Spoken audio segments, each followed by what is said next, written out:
Red Dead Redemption 2 feels so real because it does not rely on one kind of realism.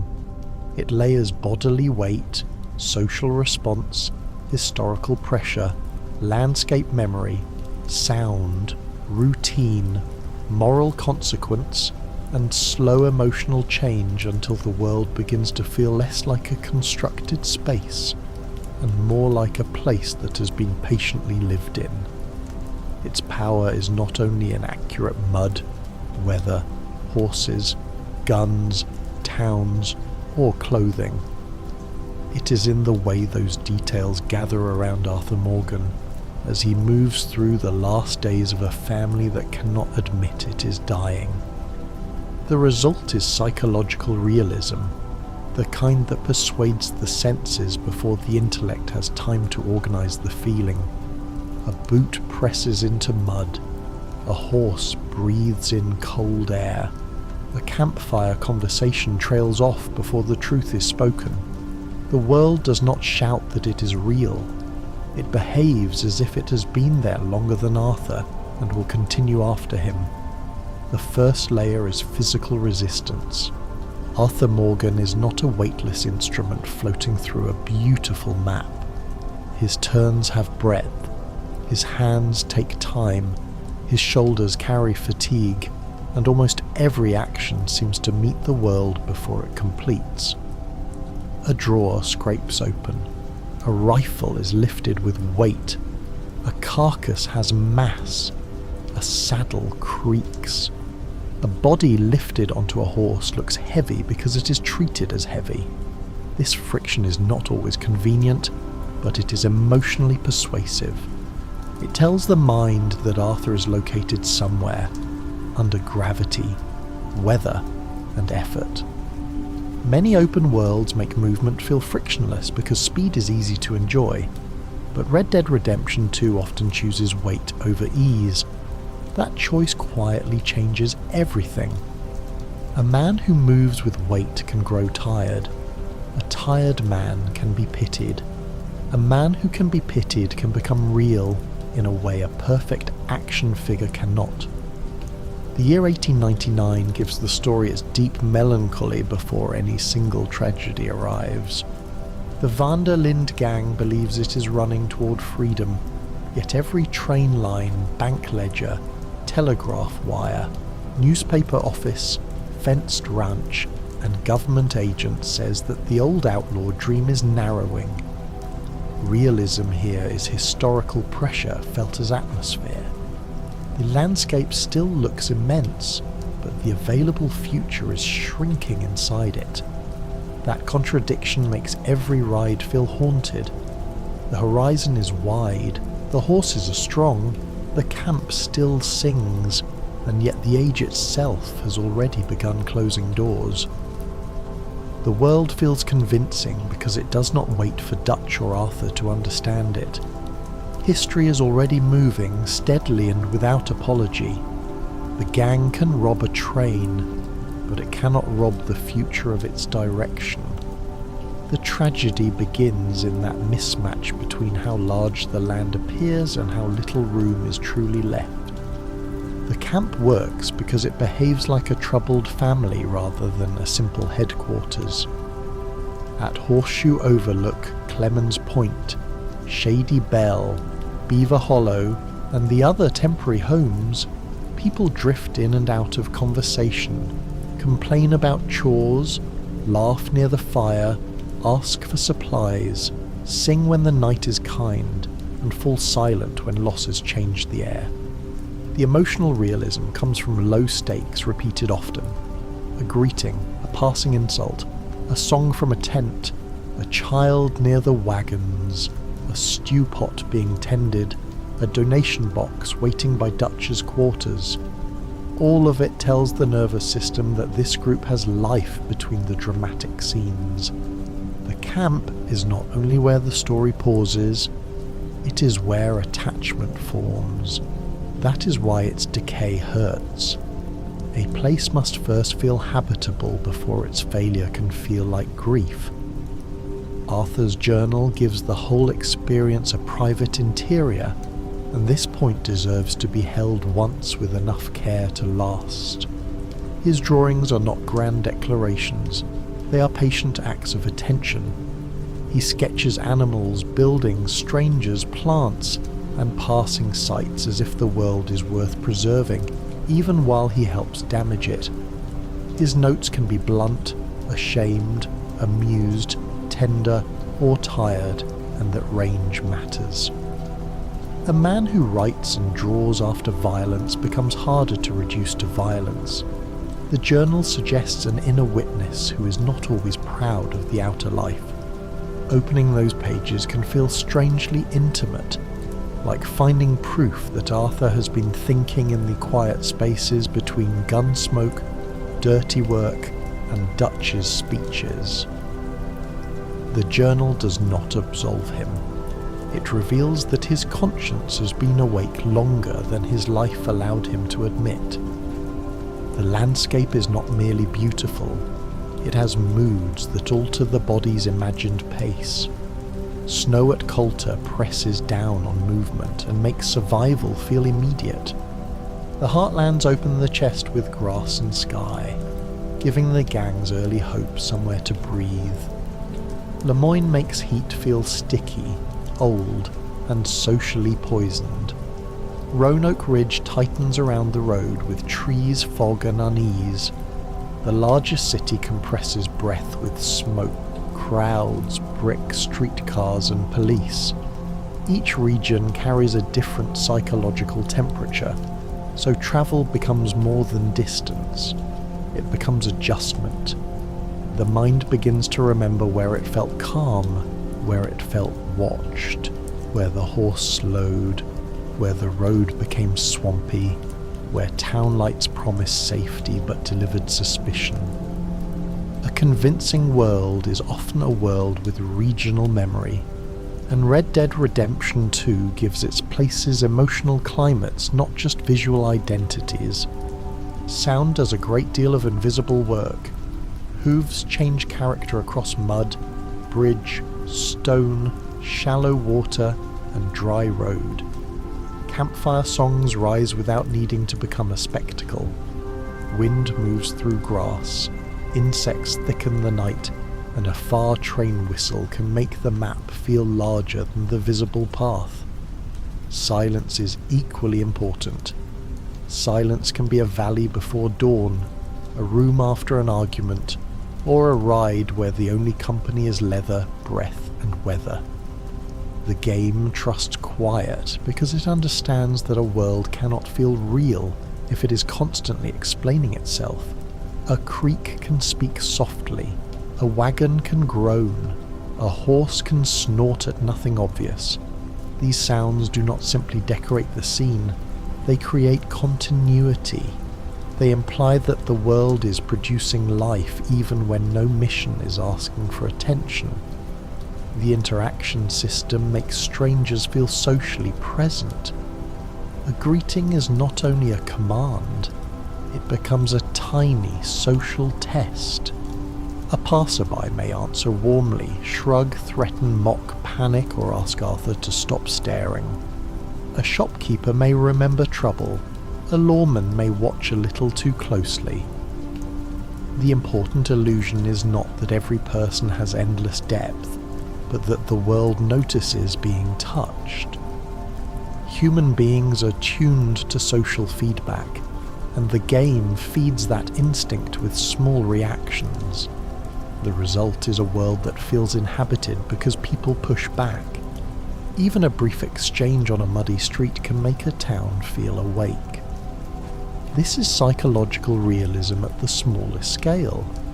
Not freedom to do anything, but enough response to make behaviour feel socially located. The slowness of everyday action is one of the most divisive parts of the experience, yet it is central to the spell. Looting a drawer, brewing coffee, cooking meat, skinning an animal, walking through camp, or lifting a body onto a horse can feel deliberately unhurried. That pace asks the mind to stop treating every action as extraction. It makes the world less like a checklist and more like a place with procedures. The slowness can irritate, but it also gives consequence a shape. When an action takes time, it begins to feel less disposable. A rabbit is not only a resource, it has to be tracked, shot cleanly, lifted, skinned, cooked, sold, or carried. The time spent with matter makes matter matter. That is a small sentence, but it is one of the game's deepest design truths. The horse bond is one of the quietest emotional engines in the whole work. A horse begins as transportation, but repeated care turns it into companionship. Feeding, brushing, calming after gunfire, choosing a name, whistling from a distance and feeling the animal respond creates a relationship built from routine. The bond does not need lengthy speeches, it is made of dependable small gestures. That is why danger to the horse can feel personally alarming. The animal becomes part of Arthur's body in the landscape, part of his rhythm of travel, part of the difference between being stranded and being known. Realism often begins when an ordinary dependency becomes affection. The horse is not realistic only because it animates well. It is realistic because care changes the meaning of using it. Dutch van der Linde feels believable because his charisma is not separated from his decay. Early on, the warmth is real enough to explain why people follow him. He speaks with poetry, remembers people's needs, casts the gang as a family, and frames crime as resistance against a corrupt world. Later, the same gifts twist into evasion, grandiosity, suspicion, and cruelty. The realism lies in continuity. Dutch does not become another person overnight. He becomes more loudly himself under pressure, while the old charm keeps making excuses for the new damage. That is how destructive leaders often survive inside the love of those they are hurting. The tragedy is not that Dutch was always obviously empty. The tragedy is that enough of his dream once felt true to make the lie difficult to leave. Arthur's loyalty is psychologically convincing because it is not blind simplicity. He owes Dutch a life, a language, a family, and an identity. Leaving that behind would mean more than changing sides. It would mean admitting that the story he has lived inside for years has been cracking all along. People do not abandon formative bonds just because evidence appears. They bargain, rationalize, wait, hope, and try to protect the innocent corners of a doomed arrangement. Arthur's tragedy is that clarity grows at the same time his options narrow. The more he understands, the less time he has to live differently. That is painfully true to life. Some truths arrive not when they can save everything, but when they can only guide the final use of a person's remaining strength. Tuberculosis changes the scale of realism from the world outside Arthur to the body inside him. The cough is not only a plot device, it interrupts pride, speed, appetite, and denial. Illness makes time newly visible. The same town street feels different when breath is harder. A ride through open country feels different when the chest cannot be trusted. Arthur's face thins, his posture alters, and the world that once seemed available for endless wandering becomes finite. Mortality gives the story its most intimate realism, because the body is the one frontier no outlaw can outrun. The diagnosis does not create Arthur's conscience, but it removes the illusion that there will always be later. Once later becomes scarce, the present begins to judge him. The honor system is effective when it is felt less as a meter and more as a slow self-portrait. A kind act on the road, a cruel robbery, a spared enemy, a debt collected without mercy, a stranger helped out of trouble, a horse soothed after fear. Each action adds a faint colour to the person Arthur is becoming. The system is simple, but the mind supplies continuity. It begins to ask whether this man is only what he has been taught to be, or whether habit can be bent toward grace before the end. The realism comes from moral weather rather than moral arithmetic. The question is not whether Arthur is good or bad in a clean sense.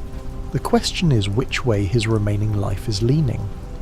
Violence feels heavier because the world around it is domestic. Shootouts erupt near meals, letters, debts, laundry, poker tables, barns, medicine, courtship, and songs. The contrast matters. If a world contains only combat, combat becomes air. In Red Dead Redemption 2, gunfire interrupts something. It tears through a place that has been carefully given chores, jokes, fatigue, animals, and ordinary commerce.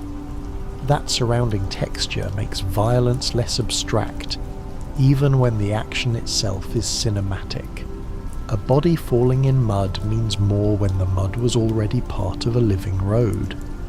A robbery means more when the store had a clerk, shelves, weather outside, and someone who may remember Arthur's face afterward.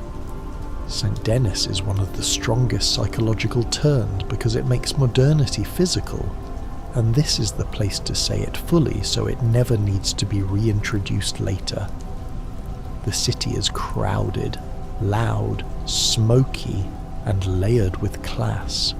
Streetcars move on fixed tracks, police stand closer, factories darken the sky, and sidewalks force Arthur's broad, outlaw body into tighter social choreography.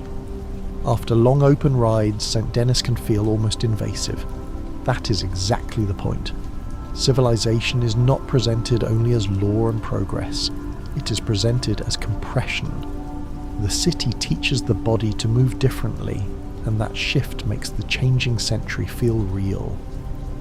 Arthur is a man made for horse tracks, open roads, and campfires, forced into streetcars, crowds, factories, and polished rooms. Random encounters give the roads a feeling of expectation. A snake-bitten man calls from the grass, a prisoner begs for help, a staged ambush pretends to be distress, a widow grieves, a hunter fails, a stranger challenges, a traveller recognises a past kindness. These moments work because they blur the boundary between route and event. The road is not empty space between important places. It is where the world reveals temper. Once that expectation forms, every bend in the path holds possibility. The realism comes from anticipation, not only surprise. A quiet trail can become a moral test, a trap, a joke, or a small mercy. The world seems to keep living between dramatic chapters because the road itself has learned to speak. The towns differ because each one carries its own moral climate. Valentine is muddy, practical, and rowdy, a place where livestock and drink seem to share the street. Rhodes is bright with heat and rotten with inherited feuds. Strawberry looks almost picturesque, yet carries its own strange vanity and violence. Annesburg feels exhausted by industry, as if the mines have breathed coal into every face. Blackwater belongs to a future that already distrusts the gang. These differences let the map become memory. A name is not only a location, it is a feeling. The towns are not interchangeable hubs, they are social atmospheres, and Arthur's body seems to understand their differences before any map label has to explain them. The historical accuracy is selective, but the emotional truth is carefully staged. The game compresses, romanticizes, simplifies, and dramatizes the American West, yet it understands that the end of an era is not a clean line. Old violence, new finance, racial hierarchy, corporate power, state force, immigration, spectacle, superstition, and environmental beauty all overlap. The result feels real not because every detail is archival, but because the world has competing pressures. A museum can be accurate and lifeless. A fiction can be selective and still feel historically awake. Red Dead Redemption 2 feels awake because its history pushes on people. It does not sit politely in costumes and props. It crowds the roads, changes the laws, prices the land, and narrows the future. Arthur's voice is crucial to the spell. Roger Clark's performance carries gravel, humour, irritation, tenderness, and exhaustion, without making Arthur sound like a symbol. He can threaten a man, comfort a frightened woman, tease a friend, mutter at a horse, or confess shame with the same underlying body in the voice.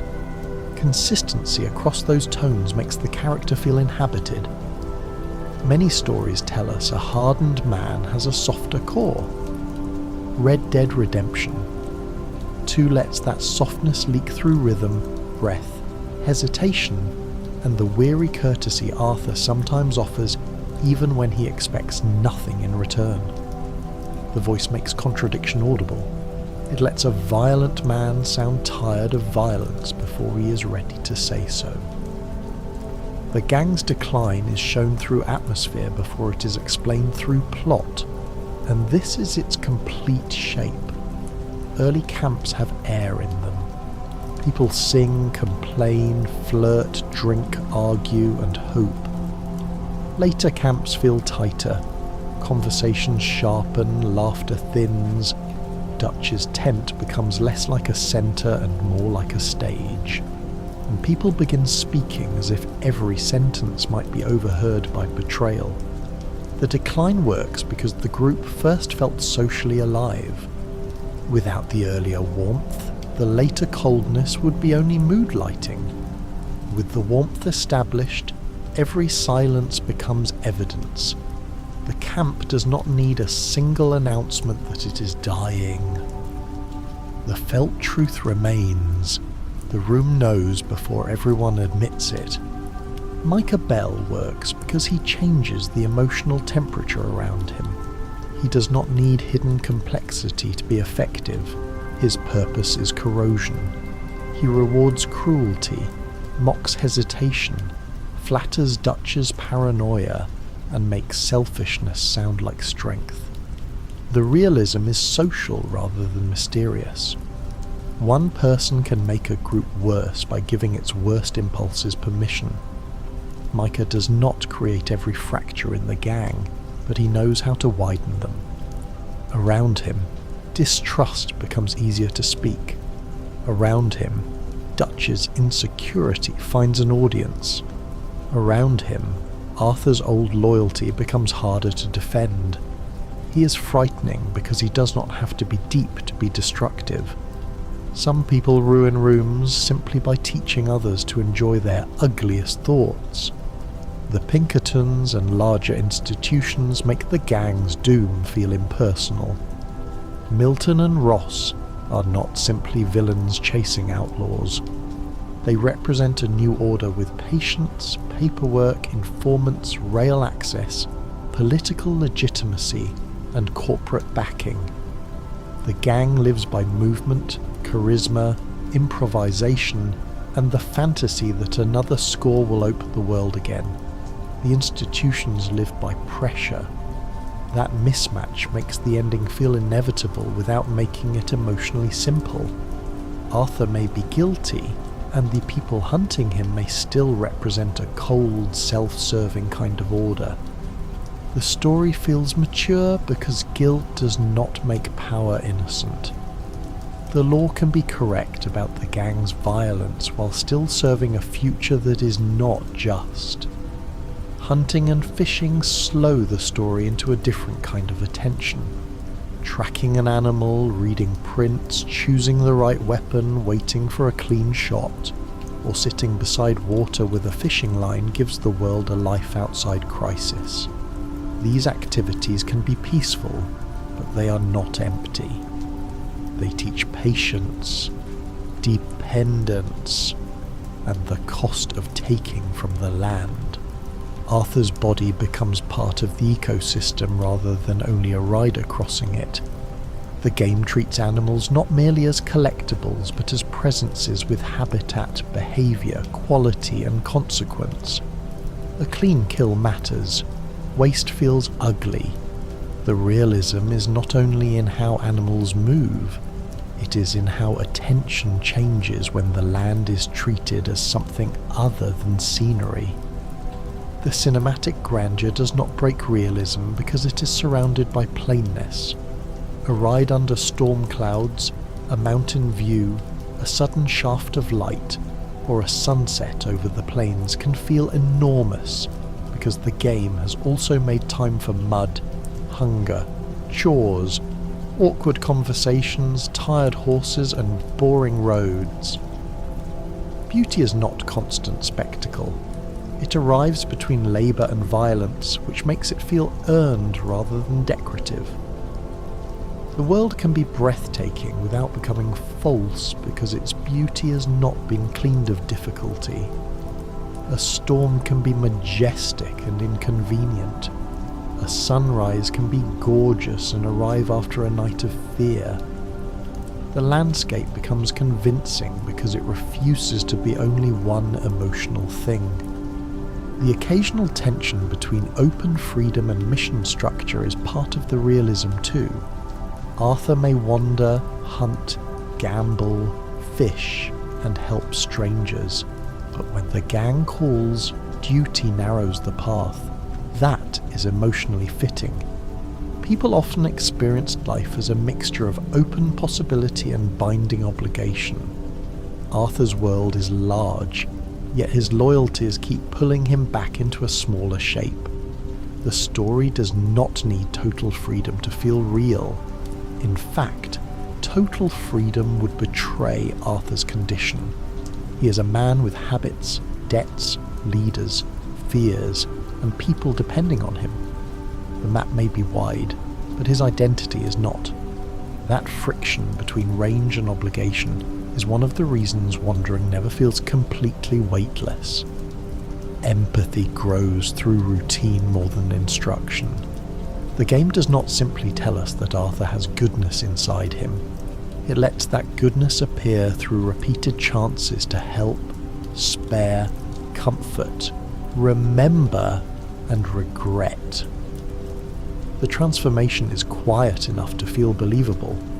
A cruel man does not become gentle all at once. He discovers under pressure that he has been tired of cruelty for longer than he admitted. This is why small acts matter.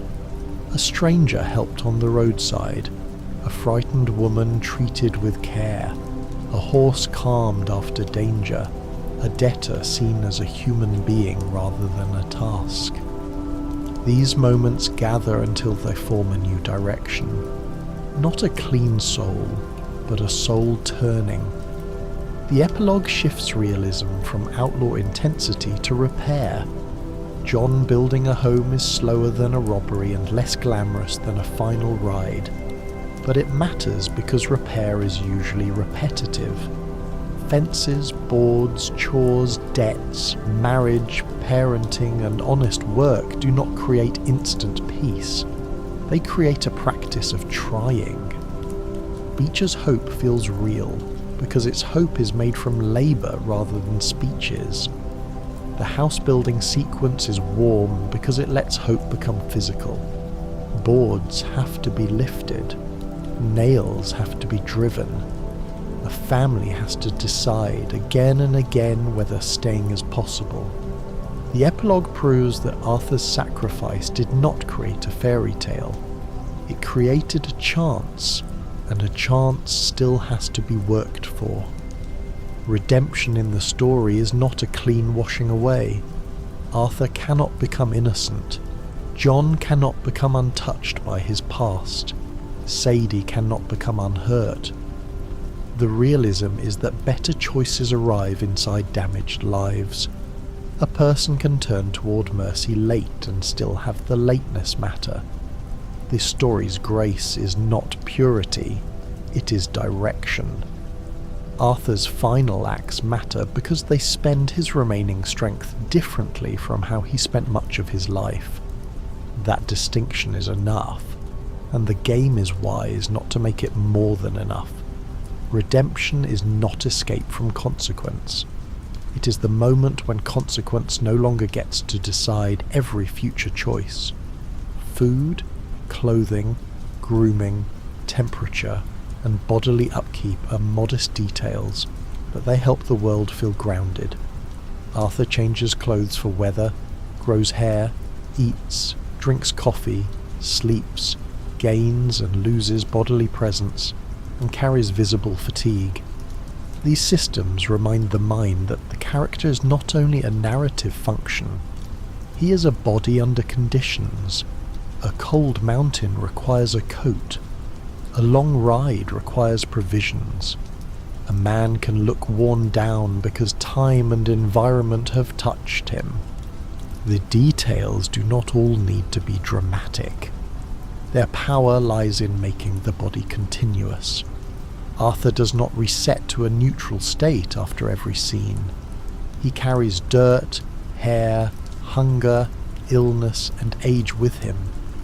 Conversations during rides are among the most natural parts of the experience.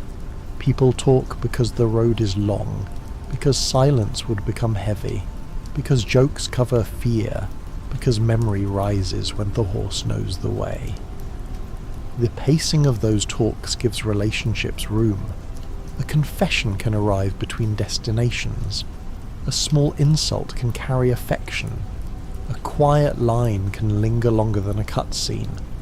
The ride conversation works because it lives inside motion. The land passes, hooves keep time, and the words do not have to carry the whole scene by themselves. This is how many real conversations happen. Not face to face under a spotlight, but side by side, moving towards something neither person can completely control. The world feels real partly because it can be boring. Waiting, riding, sorting supplies, crossing distance, and listening to weather are not always exciting, but they make excitement believable when it arrives.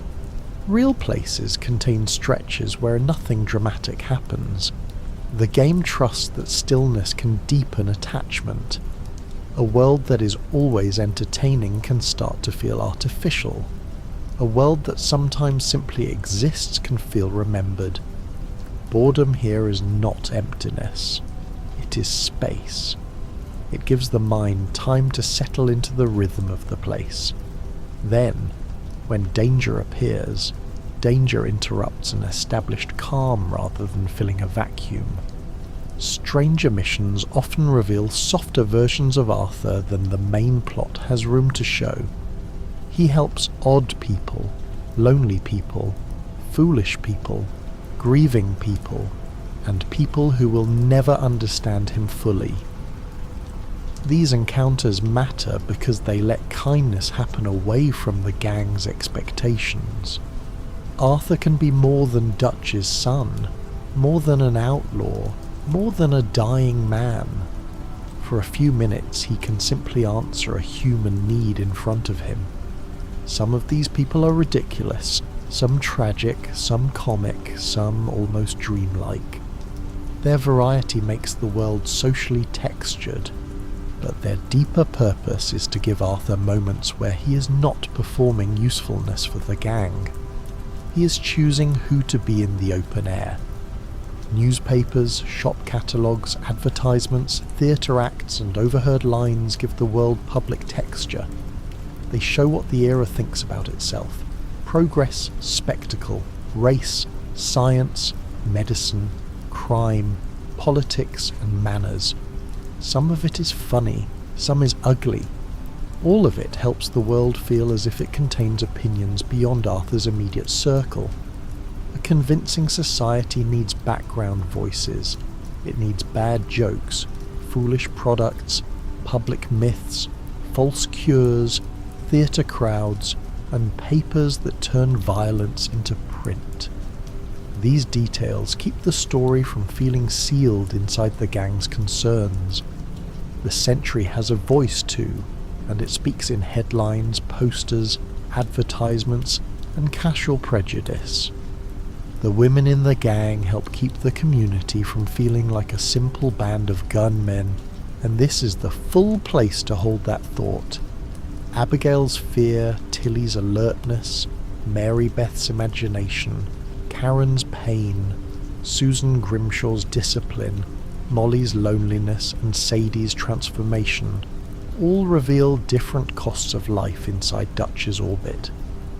They are not one shared symbol. They are people surviving the same collapse from different positions. Their presence makes the camp socially real, because they exposed the limits of Dutch's language.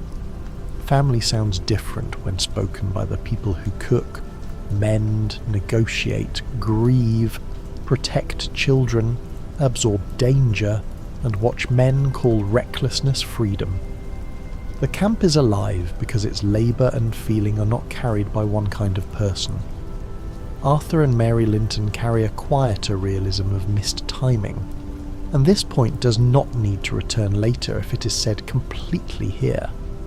Their affection is not false, but affection alone cannot undo history, class, violence, pride, and habit. Mary sees the better man Arthur might have been, and Arthur sees the life he cannot quite reach. Their scenes hurt because no one needs to be purely wrong. Sometimes love is real and still not enough to build a future on. Mary represents the path that remains visible after the bridge has already burned.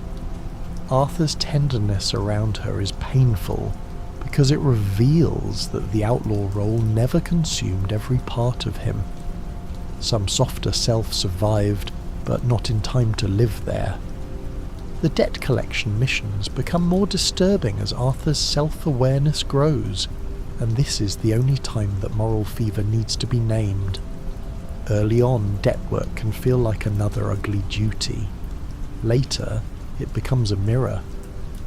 Thomas Downes, Edith Downes, and the families harmed by Strauss's business force Arthur, to see that the gang's talk of freedom often rests on other people's desperation. The encounter with Downes matters not only because illness passes through it, but because the ugliness of the work becomes inseparable from Arthur's body. Harm returns through breath. That is a brutal form of moral design. The body carries what the conscience had tried to postpone. Lenny's friendship with Arthur offers warmth that deepens the loss around the gang. Lenny is young, sharp, funny, politically aware, and alive with possibility. His bond with Arthur gives the story a rare ease, especially in moments of humour and drunken absurdity. That is why his death lands with such force. The world does not only take old men at the end of their road, it takes futures that had not yet opened. Lenny's death is not powerful because it is elaborately staged for long reflection. It is powerful because it is fast, unfair, and immediately absorbed by chaos. A young life disappears before the story can become what it might have become. Hosea Matthews gives the gang an older, sadder intelligence.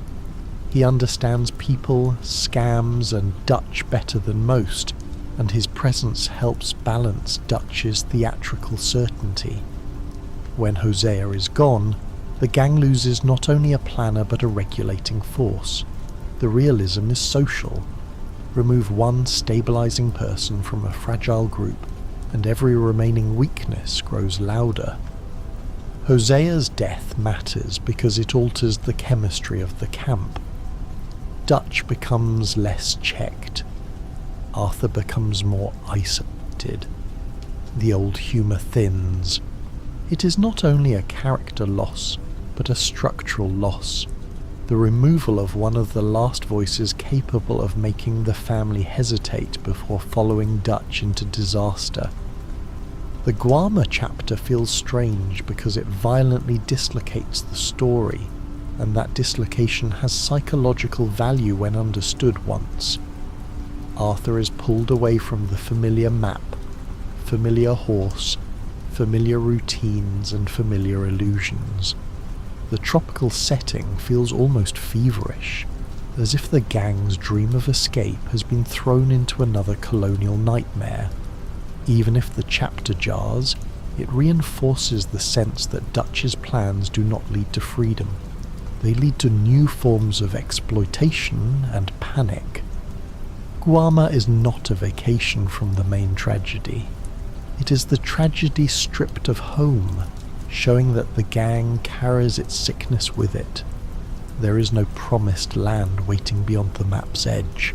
The Native American storyline around rains fall and eagle flies gives the historical pressure a wider moral frame. Dutch tries to use their suffering for his own war, while Arthur begins to understand the ugliness of that manipulation. Rainsfall's restraint and Eaglefly's anger both carry emotional truth. The story becomes larger than the gang's downfall, reminding us that the end of the outlaw age sits inside a much longer history of conquest and betrayal. Arthur's growing clarity matters because it recognizes that Dutch's rebellion can exploit the pain of others while claiming to oppose oppression. That recognition deepens the realism. Moral language can be used to hide moral theft. The lighting of the final chapters carries psychological meaning. Beaver Hollow is dim, sickly and enclosed. The roads feel colder. Faces look more worn. The sunrise near Arthur's ending feels powerful because so much of the preceding world has narrowed into shadow. Visual realism here serves emotional rhythm. Light does not simply make the scene beautiful, it gives the final turn of Arthur's soul a place to rest. When the sun rises over him, it does not erase what he has done or what has been done to him. It only offers a last clarity, a world still beautiful enough to make mercy feel worth choosing. The Blackwater incident gains strength by remaining largely unseen. It is the wound before the story begins, the failure everyone mentions and no one can fully repair. Because it stays off screen, it becomes mythic inside the gang's memory. Different people carry different pieces of it. Fear, blame, denial, suspicion, and the sense that something was broken before Coulter. This absence is realistic because groups often organise themselves around events they cannot discuss honestly. The unspoken past becomes a pressure system. It changes trust, shapes decisions, and hangs over every new plan Dutch insists will be different.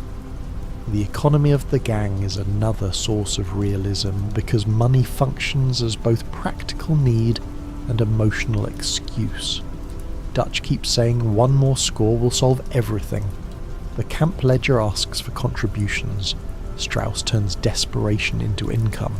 Cornwall turns wealth into force. Towns operate through trade, credit, wages and property. And money is everywhere, but it rarely becomes freedom. That is the sharpness of the design. The more Dutch insists money will open a future, the clearer it becomes that money is not the missing thing. The missing thing is honesty, and no robbery can provide it. The game understands that safety keeps changing location. At one point, camp feels like safety and the road feels dangerous. Later, camp becomes dangerous and the road feels like air. A town may offer supplies and also threaten arrest. A quiet cabin may hold comfort or ambush. The physical map stays legible, but the emotional map keeps shifting. That instability makes the world feel alive. Safety is not attached permanently to a place. It depends on relationships, timing, law, weather, money, and trust. As those change, the same location can become unrecognizable in feeling. Humor helps the sadness breathe. Drunken singing, foolish schemes, dry insults, awkward flirtations, camp teasing, strange roadside characters, and Arthur's own grumbling prevent the tragedy from becoming one solid block of misery. Real groups often survive through humour, especially when the truth is too frightening to face directly. The jokes do not cancel the sadness. They make the sadness more human. If everyone spoke only in themes, the world would feel dead, because they tease, complain, exaggerate, mock, and laugh at the wrong times.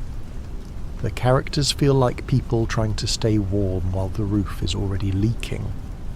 Competence does not equal control. Arthur is good with guns, horses, fists, tracking, intimidation, and wilderness survival. He can do many things that make him seem powerful, yet none of those skills can solve the central crisis. He cannot shoot tuberculosis. He cannot outdraw historical change. He cannot intimidate Dutch into humility. The story gives him strength, then shows the borders of strength. That border is essential. Without it, the fantasy would flatten the tragedy. Arthur's skills matter, but they do not make him master of the world. He is capable and still doomed. That combination feels more human than pure helplessness or pure power. The world's beauty becomes believable because it is not designed to reward innocence. A sunrise can fall on a corpse. A river can carry peace beside a memory of violence. A forest can feel sacred while men plan something ugly nearby. The land does not morally arrange itself around human behaviour. That indifference gives the landscape dignity. It is not only scenery for the gang. It is older, larger, and less interested in their excuses. This is why the beauty never feels cheap. It does not forgive anyone by existing. It simply remains beautiful, and that remaining makes human cruelty look smaller and sadder against it. Identity changes with thresholds. Camp edges, town borders, train platforms, river crossings, mountain passes, doorways, and bedroom walls all mark shifts in behaviour. Arthur is one person at the fire, another in a saloon, another in front of Dutch, another beside John, another alone with his journal. The world feels real because identity changes with setting, as it often does in life. People are not the same everywhere. They carry different permissions into different rooms. Red Dead Redemption 2 understands this. A conversation by a campfire can reveal one truth, while the same person under a city street lamp might hide it again. Weather often works like emotional punctuation.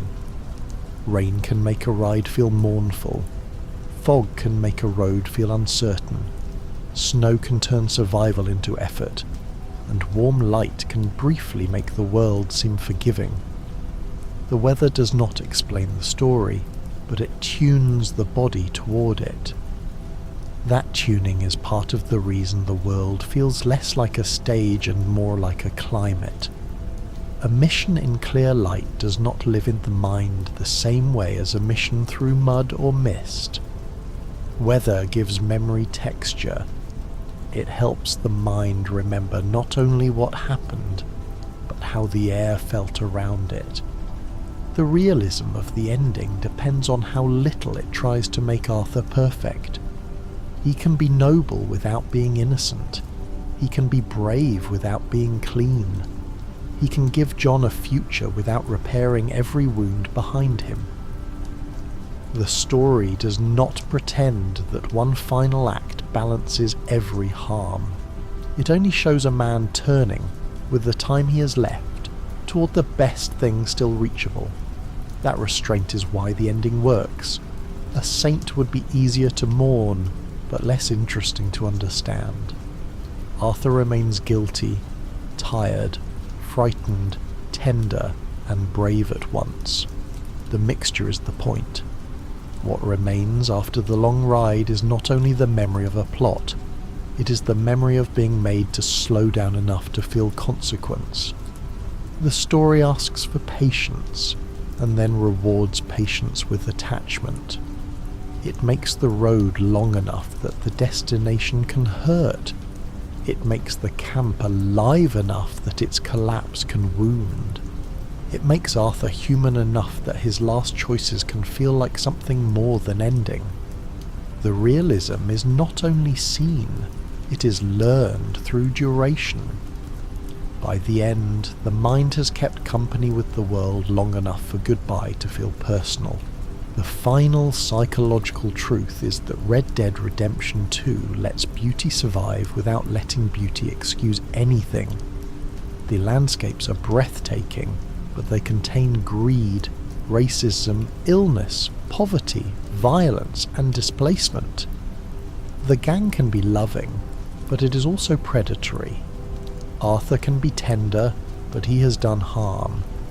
That refusal to simplify is the source of the spell. The world is beautiful and guilty at the same time, like memory often is. When a story can hold those opposites without forcing one to erase the other, it begins to feel less like an argument and more like a life. The witness system gives public behaviour a nervous edge. A crime is not simply a private action between Arthur and a target. It can become a story carried by someone who saw too much and runs toward the law. That small social chain makes wrongdoing feel less isolated. A robbery in the wrong place can become a chase, a bounty, a town remembering trouble, and a future risk. The world feels real because consequences travel through people before they become rules. A frightened witness on a road is not a grand character, but that person changes the moral and practical meaning of the moment. Suddenly violence has an audience, and an audience can become history. Bounties make the map feel politically organised. Money attaches itself to Arthur's name, and that attachment changes how familiar places behave.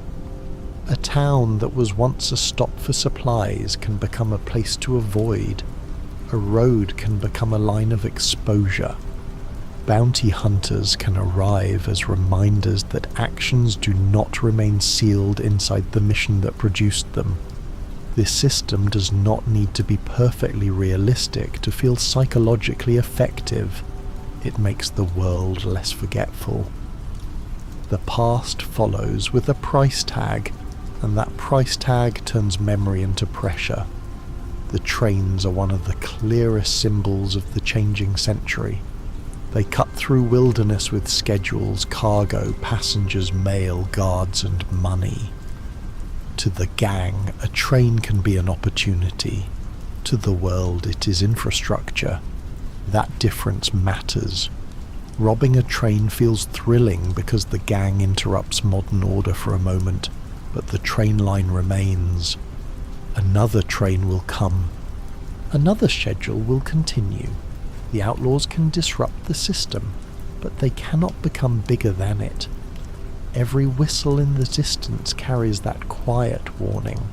Letters carry intimacy in a slower key.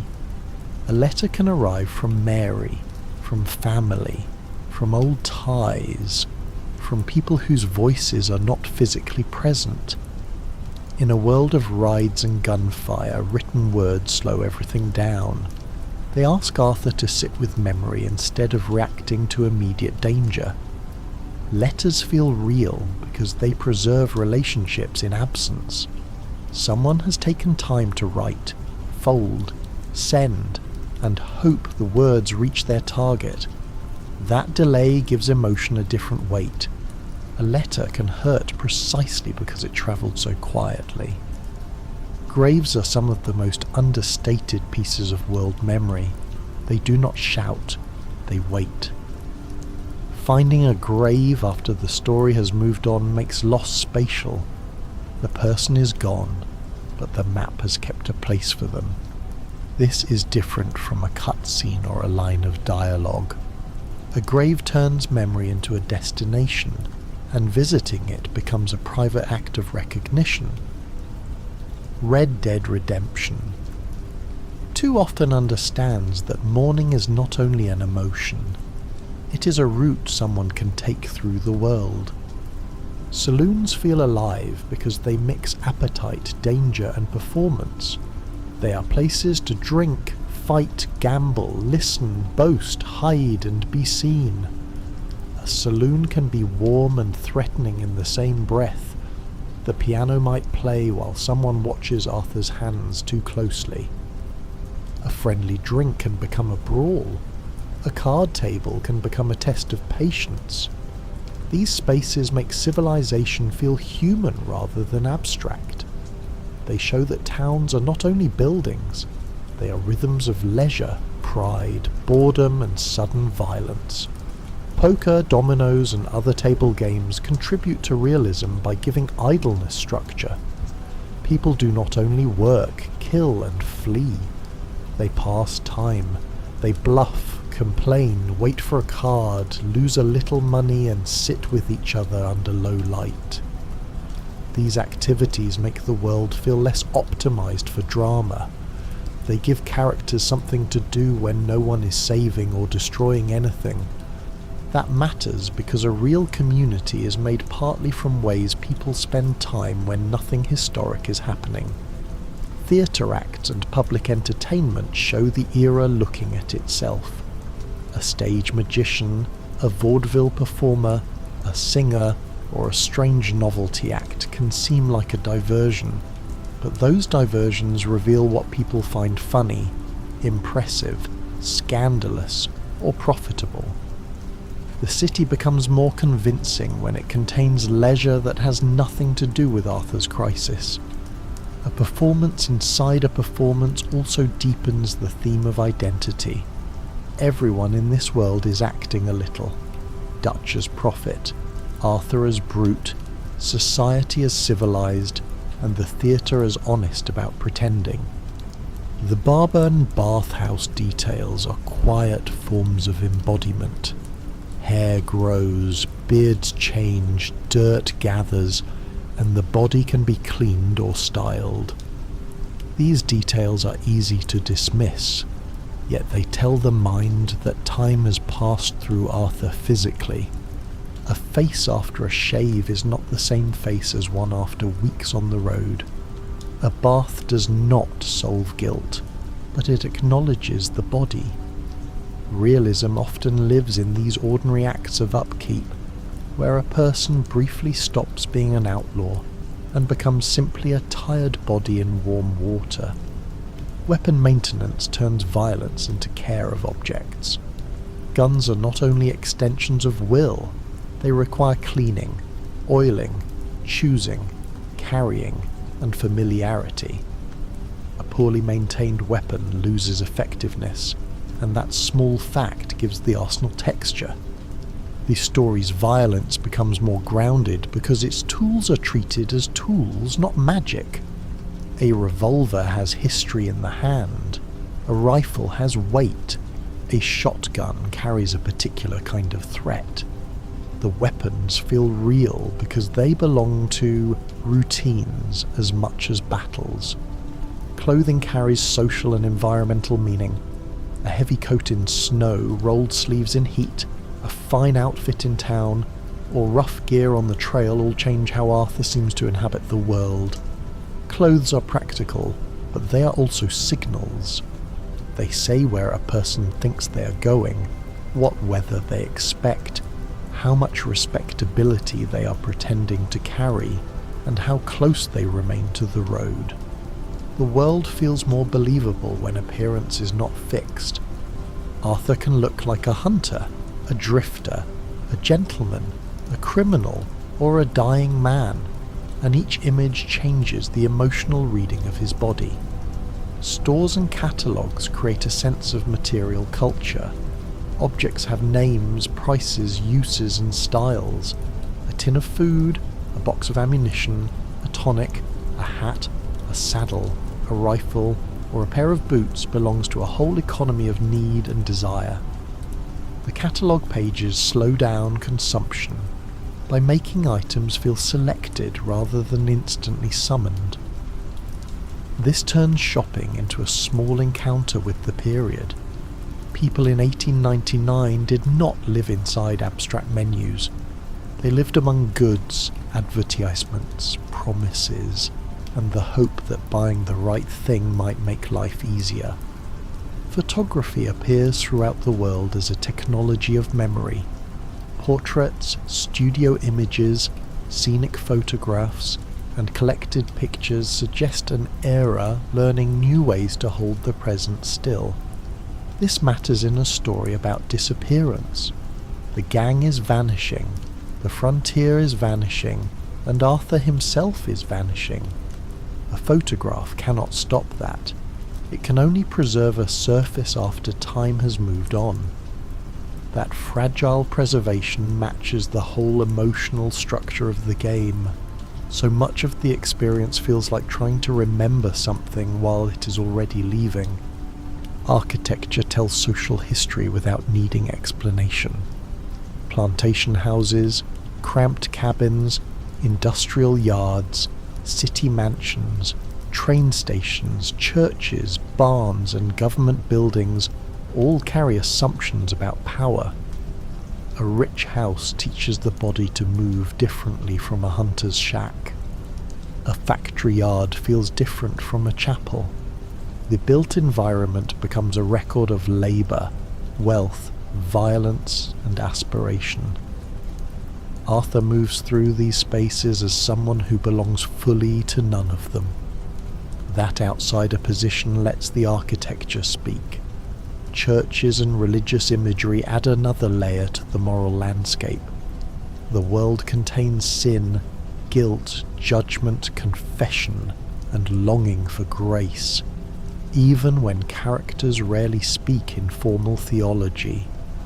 Crosses, hymns, funerals, and graveyards remind the story that moral language existed before Dutch's speeches and will outlast them. Arthur's redemption is not presented as simple religious salvation, but the atmosphere of sin and grace still touches it.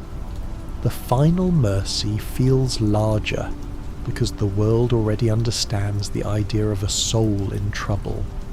The weathered faces of strangers do tremendous work. Wrinkles, scars, missing teeth, tired eyes, rough hands, and worn clothing make people seem to have histories beyond their immediate function. A farmer, a miner, a shopkeeper, a widow, a bounty hunter, or a drunk may appear briefly, but the design often suggests a life shaped by labour and weather. The world becomes more convincing when even temporary faces look like they have been living somewhere before Arthur arrived. Animals make the wilderness feel independent of human drama. Deer scatter, birds live from grass, wolves gather, bears defend territory, fish move underwater, and horses respond to fear. The land is not empty space waiting for outlaws. It is inhabited by lives with their own instincts. This matters because it makes the gang's story feel smaller in a productive way. Arthur's crisis is enormous to Arthur, but the elk on a ridge does not know that. The world becomes larger because it is not emotionally centered on him. Predator encounters create a different kind of fear from gunfights. A cougar, bear, wolf pack or alligator does not care about honor, money, loyalty, or Dutch's dream. The danger is immediate and bodily. It reminds the story that beneath history and ideology, there is still flesh in a world with teeth. These moments make the wilderness feel alive in a way that cannot be negotiated with. Arthur can talk, threaten, bribe, or charm many people. He cannot charm a charging bear. The sky gives the world scale without asking for attention. Sunrise, dusk, moonlight, storm clouds, clear stars and pale morning haze all alter the emotional meaning of travel. Looking up does not advance a mission, but it changes the felt size of the place. The sky is one of the reasons the map feels bigger than its borders. It suggests weather systems, distances, and time moving beyond human plans. In a story about men trying to outrun the future, the sky remains calmly unreachable. Water changes the pace of movement. Rivers, lakes, marshes, rain puddles, and muddy banks all slow or redirect the body. A crossing can become a small decision. A swamp can make the land feel deceptive. A clear stream can offer peace before danger returns. Water is not just visual polish. It gives roots softness, resistance, reflection, and sound. The game understands that terrain is emotional. The way ground and water meet can change the whole mood of a ride. The law's presence is strongest when it is not dramatic. A sheriff sitting in an office, a deputy watching the street, a wanted poster on a wall, or a patrol at the edge of town can change behaviour before anyone draws a gun. Authority becomes environmental.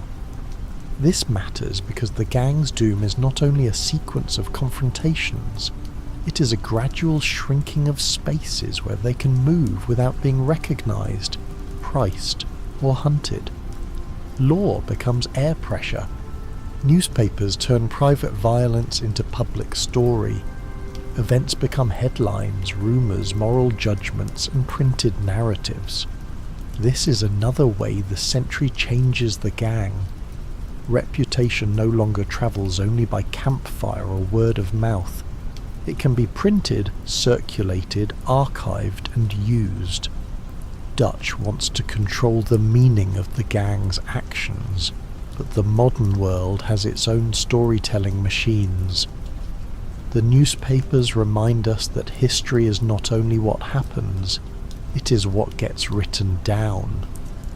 The camera sometimes frames Arthur as small inside the world, and that visual humility matters. A rider crossing a huge plain, a man standing under mountains, a figure entering city smoke, a body framed against sunrise. These images place personal drama inside scale. The story is intimate, but the world remains vast. This visual balance keeps the tragedy from becoming melodrama. Arthur matters deeply, and he is also one person under an enormous sky. Both truths are held at once. The camp requests are tiny, but they give community a practical nervous system.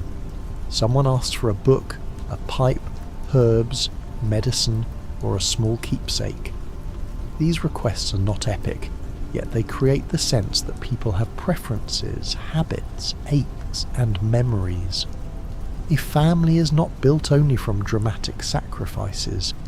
It is built from small wants remembered and answered. The requests make care specific, and specificity is one of realism's quiet tools. Companion activities give relationships time outside crisis. Fishing with someone, robbing a homestead, hunting, drinking, or riding together can reveal character in a looser register. People speak differently when the stakes are lower. They joke, complain, reminisce, and expose small truths. These activities prevent relationships from existing only at plot pressure. Friendship becomes something practiced in ordinary hours, which makes later losses feel less like narrative events and more like missing company. Camp songs are one of the best examples of communal realism. A song can be rough, drunken, imperfect, and still deeply warm. People join late, forget lines, laugh, or let the fire carry the tune.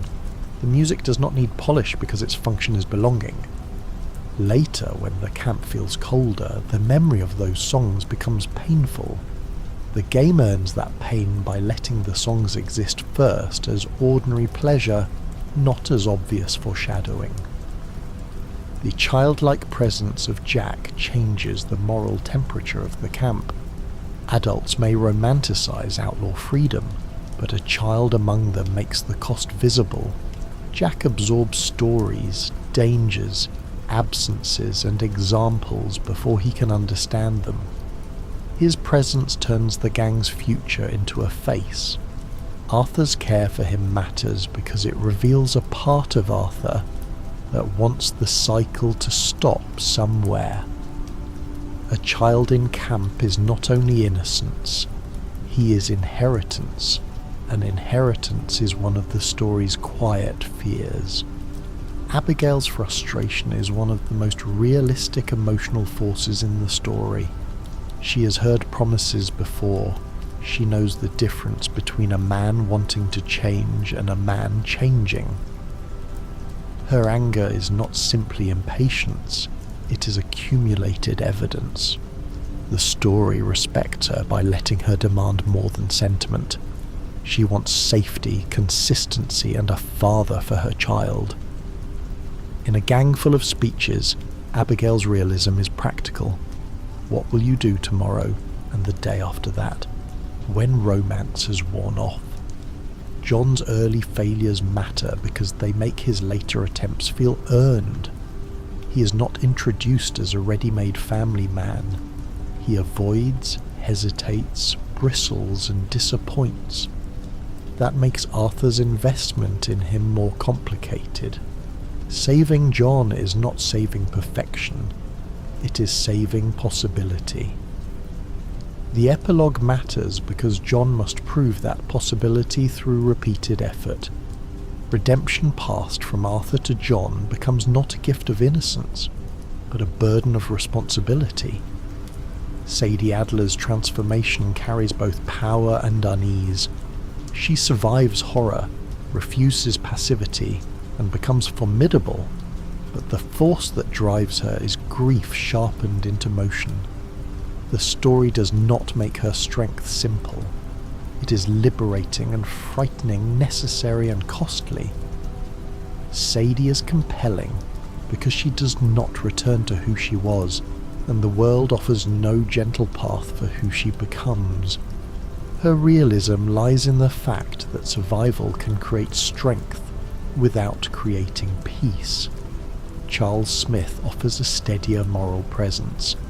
He sees clearly, acts carefully, and often understands the land and people around him without needing to turn insight into performance. His competence feels quiet rather than theatrical. Around Charles, the world seems less noisy. He becomes a measure for the gang's decline because he does not need Dutch's illusions to be brave. His steadiness shows another kind of masculinity, one rooted in attention, restraint and responsibility rather than speeches. Uncle, Pearson, Reverend Swanson, and the less central camp figures add texture because not everyone has to carry the main tragedy in the same way. Some people are comic, weak, tired, addicted, practical, hungry, or simply trying to remain useful. A believable community needs uneven importance. If every person were equally dramatic, the camp would feel artificial. Instead, some people drift in the background, occasionally stepping forward with a joke, a need, a failure, or a flash of dignity. That unevenness feels true to group life. Molly O'Shea's loneliness shows how a person can be surrounded by family language and still be alone. Her tragedy grows from being emotionally stranded beside Dutch, a man whose attention has become increasingly theatrical and self-protective. Molly is not only a dramatic interruption near the end, she is evidence of neglect that has been visible for a long time. The camp calls itself family, but not everyone inside it is equally seen. Her fate exposes that imbalance. Karen's decline is another quiet form of realism because it does not resolve cleanly. Some damaged people do not receive a heroic arc. They drink more, disappear inward, and become harder to reach. The story allows that sadness to remain loose without forcing it into a lesson. That can be uncomfortable, but it feels honest. Not every wound becomes narrative growth. Some wounds become absence, worry, and the sense that a person is slipping away while everyone is too overwhelmed to stop it. Kieran Duffy's arc gives the enemy category a human face. He begins as an O'Driscoll, frightened and despised, then slowly becomes tolerated, useful, and almost accepted. His death hurts because belonging had only begun to become possible. The story uses him to show how group identity can soften around a person, but also how fragile that softness remains. He is not given enough time to become fully safe. That incompletion makes his fate feel especially cruel. Strauss is disturbing because he makes harm bureaucratic. He is not loud, not theatrical, not dressed in obvious menace. He sits with ledgers, debts, and the language of obligation. His violence passes through contracts and collections rather than guns, which makes it easier for the gang to treat as business. Arthur's rejection of Strauss later matters because it is a rejection of a quieter cruelty he once served. The story understands that exploitation does not always arrive with a snarl. Sometimes it arrives with paperwork. Cornwall represents wealth without romance. He is not charming in the outlaw sense, not poetic, not rugged, not emotionally conflicted. He is capital with a voice, using private power to shape public outcomes. His presence helps clarify why Dutch's critique of the world can sound persuasive. Men like Cornwall are real threats. The tragedy is that Dutch uses the truth of that threat to justify his own failures. The world can contain real injustice and still not make Dutch right. Angelo Bronte gives urban power a different face. He is criminal, elegant, connected, and comfortable inside polished rooms in a way the outlaws are not. Bronte exposes the gang's naivety about modern corruption. They understand robbery and force, but he belongs to a world of influence, police relationships, social polish, and hidden arrangements. He humiliates them because he understands the new order better than they do. The city has criminals too, but its criminals wear different clothes. The Braithwaite and Grey feud makes the Old South feel rotten rather than romantic. Both families cling to pride, land, legacy, and grievance, while decay eats through the foundation. Their conflict is absurd and deadly, petty and historical at once. The gang tries to exploit the feud, only to become another set of fools inside a region already poisoned by inherited violence. The chapter works because the sunshine of Rhodes cannot clean the moral rot beneath it. The Murphy Brood changes the mood of Roanoke Ridge by pushing the world toward folk horror. They are not morally complex in the same way as Dutch or Arthur, but their presence makes the woods feel watched, hostile, and half-civilized in the worst sense. They show that not every threat belongs to progress. Some danger feels older, hidden in hollows and caves, resisting the language of towns and railroads. Their simplicity gives the late game a raw, unpleasant edge. Legendary animals and rare encounters reward attention without forcing it. The world contains things that can be missed, and that possibility makes exploration feel more alive. Not every meaningful experience is placed directly in the main path. Some require patience, wandering, listening to rumour, following tracks, or simply noticing that the land has changed. A world feels larger when it can keep secrets without punishing those who do not find all of them. The limited convenience of travel is an important design feeling.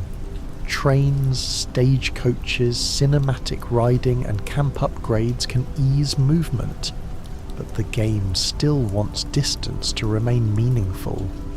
If every place were instantly available at all times, the road would lose memory. Instead, travel takes enough time for weather, thought, danger, and conversation to enter. The inconvenience is not merely stubbornness, it preserves scale. The map feels large because reaching places asks for time. The first-person option and close inspection moments create intimacy without replacing the third-person myth. Looking through binoculars, studying an object, aiming carefully, or stepping into Arthur's visual space can briefly narrow the distance. Most of the time, Arthur is seen from outside as a figure moving through landscape. Occasionally the view tightens. That alternation suits the story. Arthur is both someone being observed and someone with an interior life the world cannot fully see. The title's delayed emotional meaning is part of the ending's strength. Redemption is not simply announced at the start as a genre label. It is earned slowly through guilt, recognition, and sacrifice. By the time the word feels fully active, it no longer sounds clean. It sounds costly. The story makes the title heavier by making the road toward it long. Redemption becomes less a promise of purity than a question asked under pressure. What can still be done with a life that cannot be made innocent? The credits and final images serve as a memorial space. After so many hours of movement, the story allows time to look back. Faces, landscapes, and consequences settle. The world does not close like a box, it widens into aftermath. This is important because grief often needs a slower rhythm than plot. The ending gives the mind permission to remember rather than simply proceed. The journey has been long enough that remembrance feels earned. The strongest final feeling is that the world has been patient with contradiction. The beautiful land contains ugly history. The loving family commits crimes. The guilty man becomes merciful. The future brings order without justice. Every major feeling has another feeling braided through it. That braided quality is why the experience lingers. It does not resolve into one clean lesson. It leaves the mind with roads, voices, weather, mistakes, kindnesses and losses that continue to echo. Reality often feels exactly like that, unfinished, mixed, and remembered in fragments. Work is everywhere in the world, and that matters. People hammer, sweep, haul, cook, mine, farm, drive wagons, tend shops, guard trains, serve drinks, and patch together survival. The gang likes to imagine itself outside ordinary labour, but ordinary labour surrounds it on every road. This makes the outlaw fantasy feel less weightless. Arthur is constantly moving through a world where other people are tired from work rather than adventure. Their fatigue changes the moral temperature of his freedom. The mines make industry feel bodily. Ansburg is not only a place with coal, it is a place where coal seems to have entered lungs, walls, faces, and habits. The workers look worn down by extraction. The town feels built around taking something from the earth and something from the people doing the taking. This industrial exhaustion gives the closing frontier a different kind of darkness from the open road. The future is not just trains and polished city streets. It is also soot, wages, injury, and men disappearing into the ground for someone else's profit. Farms and ranches give the land a domestic counterweight to wilderness. Fences, barns, feed, livestock, fields and routines turn open space into responsibility. To the gang, fences can look like theft of freedom, but to families trying to live, fences may mean food, ownership and survival. The game is smart enough to let that tension remain. The end of open range is painful for the outlaw myth, but settled life is not automatically false. It is another answer to danger, one built from repetition rather than escape. Telegraph lines and poles are quiet symbols of modern reach. They cut across the landscape almost modestly, but they imply a world where information travels faster than a horse. For people who survive by distance, that is a threat. A crime can be reported, a name can move ahead, authority can coordinate across space. The poles do not need to dominate the view. Their mere presence says that the future has learned how to speak across the land, and the gang's old methods are losing their hiding places. Electric light changes the emotional meaning of night. Lanterns and fires create pockets of human warmth. City lights create a more public, mechanical brightness. A street lit by electricity does not feel safer in a simple way. It feels watched, exposed, and modern. Darkness in the wilderness can be frightening because it hides too much. Brightness in the city can be frightening because it hides too little. The game lets both kinds of night exist, which makes the world feel varied in its threats. Medicine sits uneasily between care and helplessness. Tonics, doctors, snake oil, folk cures, and real treatment all appear inside a world where the body remains vulnerable. Arthur can drink something to restore stamina or health, but no bottle can buy him out of tuberculosis. That contrast is important. Small medical conveniences exist beside fatal limits. The body can be managed, soothed, stimulated, and patched, but it cannot be made invincible. That is one reason the illness lands with such force. The game's comedy around dubious products and miracle cures adds period texture. Advertisements promise too much, bottles claim too much, and salesmen know exactly how to dress hope in persuasive language. This is funny until it begins to resemble Dutch. The world is full of people selling impossible futures. Some sell them in catalogues, some from wagons, some from pulpits, some around campfires. The realism lies in recognizing the same emotional mechanism at different scales. Desperation makes promises valuable. Immigration and accent give the world a wider human sound. Different voices pass through towns, camps, work sites, and city streets, suggesting movement from other countries and regions into the same harsh economy.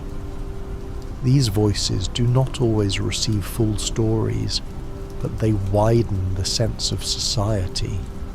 The West is not a single culture. It is a meeting place of displaced people, ambitious people, exploited people, and people trying to make an old identity survive in a new place. Class difference is visible before it is discussed. A tailor's window, a mansion gate, a servant's posture, a miner's clothes, a polished carriage, or a muddy boot can show social distance instantly. Arthur moves between these worlds without belonging comfortably to any of them. He can imitate refinement for a mission, but the body knows. His size, speech, and habits often make him feel like a rough object placed in a delicate room. That discomfort is part of the realism of class. Children in towns and camps make violence feel more unacceptable. A world without children can turn danger into style. A world with children reminds the mind that adults are building the future around someone too young to consent to it. Jack is the clearest example, but he's not the only childlike presence in the atmosphere. Toys, school books, small voices, and family spaces keep appearing near adult failure. The future is always nearby, watching the present behave badly. Dogs, cats, chickens, pigs, cows, and ordinary animals in towns create another layer of normal life. Not every animal is a dramatic wilderness encounter. Some simply belong to settlement. They wander near porches, roads, fences, and yards, making towns feel used rather than arranged. Domestic animals imply chores, ownership, food, irritation, and affection. They make human spaces feel lived in. A town with animals feels less like a set, and more like a place people have to wake up and maintain. Wagons give travel a slower social shape than horses. A wagon carries goods, family, tools, corpses, prisoners, or hope.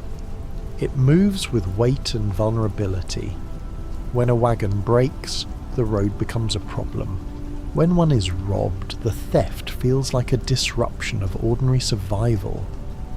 Wagons make movement communal and practical.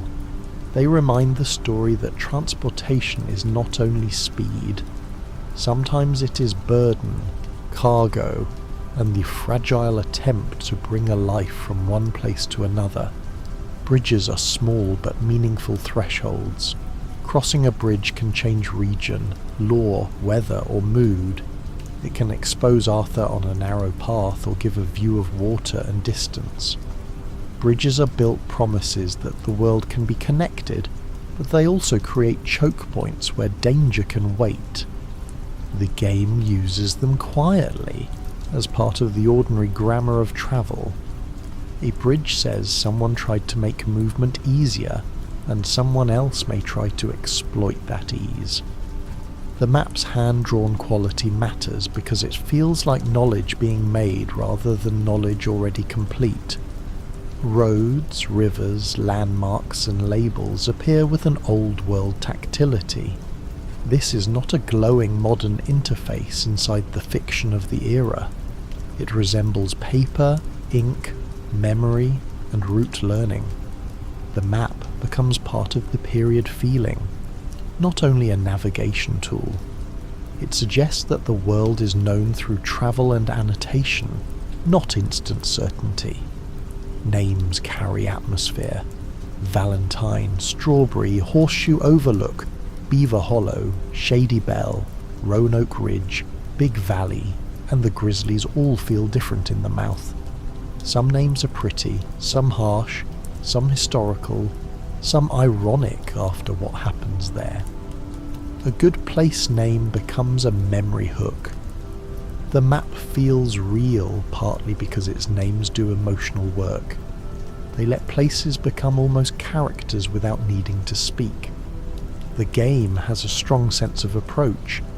Seeing a town in the distance, riding towards smoke, following a road down from hills into a settlement, or glimpsing a campfire before reaching it all gives arrival a shape. Instant arrival would flatten this. Approach lets anticipation grow. It lets the mind ask what kind of place is ahead before the place begins answering. In life, destinations usually appear gradually. Red Dead Redemption. 2 uses that gradualness to make arrival feel earned. Leaving a place can feel as important as entering it. Riding away from camp after bad news, leaving a town after violence, or moving out from a valley into open land gives emotion a direction. Departure is a kind of punctuation. It lets a scene breathe after it has ended. The world remains behind Arthur, and that remaining matters. The feeling of leaving helps transform events into memory. A place becomes meaningful when it can be looked back on. The sky at night gives loneliness a different scale from daylight. Stars, moonlight, dark roads, and distant fires make travel feel quieter and more private. Night does not only hide danger, it opens a kind of inwardness. Arthur under stars can seem smaller, less defended, more exposed to thought. This is why long night rides can feel almost meditative. The world is still dangerous, but the danger has space around it. The mind can wander.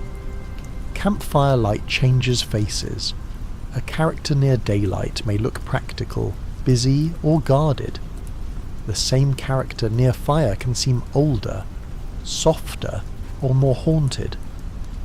Firelight is one of the oldest human technologies for storytelling, and the game uses it instinctively.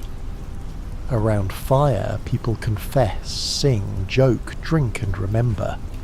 The warmth is physical and symbolic. When the camp grows colder emotionally, the firelight becomes more poignant because it continues offering warmth that the group can no longer fully use. The rhythm of morning matters. Dawn in the game often feels like a reset, but not a complete forgiveness. Mist lifts, animals move, towns stir, and the camp begins another day. Yet what happened yesterday remains. This balance between renewal and memory gives the world a natural emotional pulse. Morning can make things look possible again without erasing the trouble beneath. That is close to how real mornings often work after grief. The light returns, and the problem returns with it. The game is attentive to fatigue as more than a status. Fatigue affects posture, voice, patience, and moral imagination. A tired person is easier to frighten, manipulate, or anger. A tired group becomes more likely to believe the wrong certainty. As the gang runs longer, sleeps worse, and loses stability, its judgment frays. This is subtle, psychological realism. Collapse is not only ideological, it is bodily. People make worse decisions when they are worn down. Food at camp gives belonging a practical centre. Stew, coffee, hunted meat, and shared supplies are not glamorous, but they are the substance of communal survival. A family that eats together can believe in itself for a while. A camp with food feels different from a camp running on desperation. The act of bringing provisions back is therefore more than a resource loop. It is a way of feeding the fiction of family one meal at a time. The donation box carries a strange moral ambiguity. Giving money to camp can feel generous, but the camp itself is built on crime and delusion. Contribution strengthens a community that is both loving and harmful. That ambiguity is very Red Dead Redemption 2. It refuses to make support feel clean. Arthur can be responsible to people he loves while helping preserve a structure that is destroying them. The box sits quietly near Dutch, but it contains a whole moral problem. The ledger, when noticed, makes the camp's economy visible. Names, amounts, and purchases turn the romantic idea of outlaw family into accounting. Someone has to pay for food, medicine, ammunition, lodging, and upgrades. Even a group that speaks constantly about freedom has expenses. This is a subtle puncturing of Dutch's myth. Freedom still has costs. The question is who pays them, who records them, and who uses them to claim loyalty. The wanted posters and bounty boards create public identities. A person becomes a description, a price, a crime, and a face that strangers can recognize. This is another way modern order reduces people into records. Arthur's life, with all its contradictions, can be compressed into a legal notice. That compression is frightening because it is not entirely false, but it is incomplete. The state sees the crime more clearly than the soul, and sometimes that is enough to destroy a man. The photography studio and stage portraits reveal a different way identity is performed. A person sits, poses, chooses a look, and leaves with an image meant to outlast the moment. In a story where characters are constantly making myths of themselves, photography feels especially fitting. Dutch performs revolution. Arthur performs hardness. John performs distance before he learns presence. A photograph is another kind of performance, quieter and more fragile, but still tied to how people wish to be remembered. The gunsmith's shop has a particular intimacy because weapons are selected, customized, cleaned, and admired there. This is a world where violence is practical, stylish, and personal. A gun can be a tool, a status object, a memory, or a promise of danger. The shop's calm display of lethal objects says much about the period and the genre. Violence has commerce around it. It has craftsmanship, taste, and routine. That normality is part of what makes the violence unsettling. Hotels and rented rooms create temporary privacy. They are not homes, but they offer beds, baths, walls, and a pause from the road. A hotel room can make Arthur look briefly like a man with an ordinary life, even when the illusion lasts only a night. Temporary rooms matter because the gang itself is temporary. Everyone is sleeping in borrowed spaces, pretending that the next move will lead somewhere permanent. The rented room becomes a small metaphor for the whole outlaw condition. The post office is a quiet symbol of connection. Mail, train tickets, bounties, and telegraph functions gather around a place where the world communicates with itself. For an outlaw, communication is both useful and dangerous. Messages connect people, but records expose them. The post office belongs to a world that is becoming more organized, more searchable, and more difficult to vanish inside. It is an ordinary building with modern power inside it. Stagecoaches carry the older rhythm of movement before full modern speed takes over. They are slower than trains, more exposed than cities, and tied to roads that can be ambushed, delayed, or damaged. A stagecoach suggests commerce and vulnerability together. It is civilization on wheels, moving through land that does not fully belong to order yet. Robbing one feels different from robbing a train because the scale is smaller and more personal, but the same pressure remains. The old road economy is becoming part of something larger. The ferry and boat moments bring water into the theme of failed escape. Water can mean passage, trade, distance, or danger. A failed crossing, a river route, a swamp boat, or a far shore can all suggest that movement across water does not guarantee renewal. The gang often imagines elsewhere as salvation. The story keeps showing that elsewhere carries the same people, the same lies, and the same historical forces. Escape by distance is not the same as change. The game's animals also change soundscape. Birds scatter with wing beats, dogs bark in towns, horses whinny under stress, insects thicken the night, and predators announce themselves through growls or sudden silence. These sounds help make the world feel layered vertically and horizontally. Life is above, below, around, and ahead. The ear learns the map differently from the eye. A place becomes familiar not only by its shape, but by the things heard there. The way bodies fall matters. People do not vanish into points or neat abstractions. They collapse awkwardly, heavily, sometimes disturbingly. This physicality gives violence a cost even when the story is full of gunfights.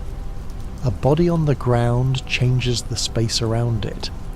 It can be looted, carried, mourned, hidden, ignored, or discovered.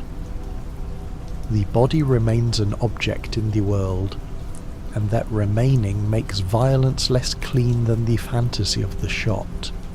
Looting carries discomfort because it is intimate. Searching drawers, pockets, cabinets, saddlebags, and corpses means entering other people's small worlds. The action can be practical, but it often feels intrusive. That intrusion is part of the realism. Survival and theft are close together in Arthur's life. The game does not always moralize the act, but the slow animation gives the mind time to feel the awkwardness of taking. The boundary between comedy and cruelty is often thin. A drunken celebration can feel loose, absurd and affectionate because the room has trust inside it. A prank or insult elsewhere can become cruel because the social temperature is different. The game understands that tone depends on relationship. The same roughness that feels warm among friends can become violence among enemies. This is social realism at the level of mood. Words and actions do not mean the same thing in every room. The pacing of Revelations is patient.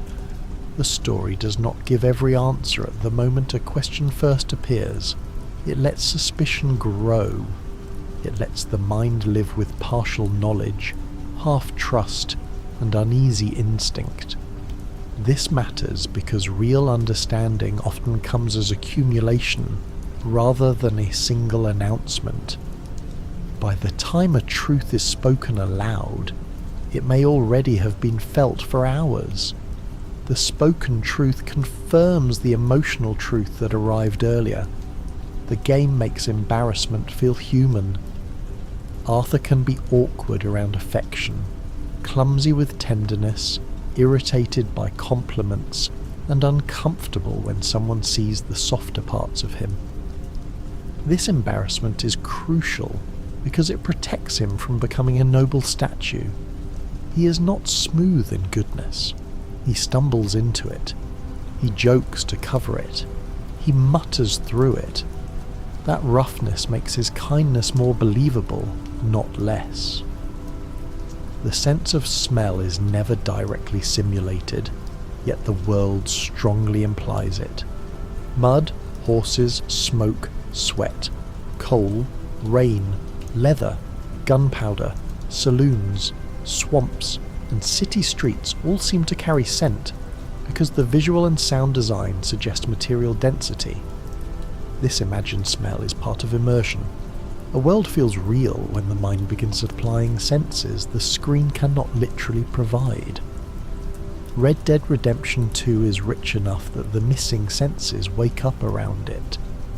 The game also understands distance in relationships. Some people are close in affection but far in understanding. Some are physically nearby and emotionally unreachable. A person can sit beside the fire and still feel unreachable. Another can be absent and still shape the heart. Someone can ride beside Arthur and still not understand what Arthur is beginning to see.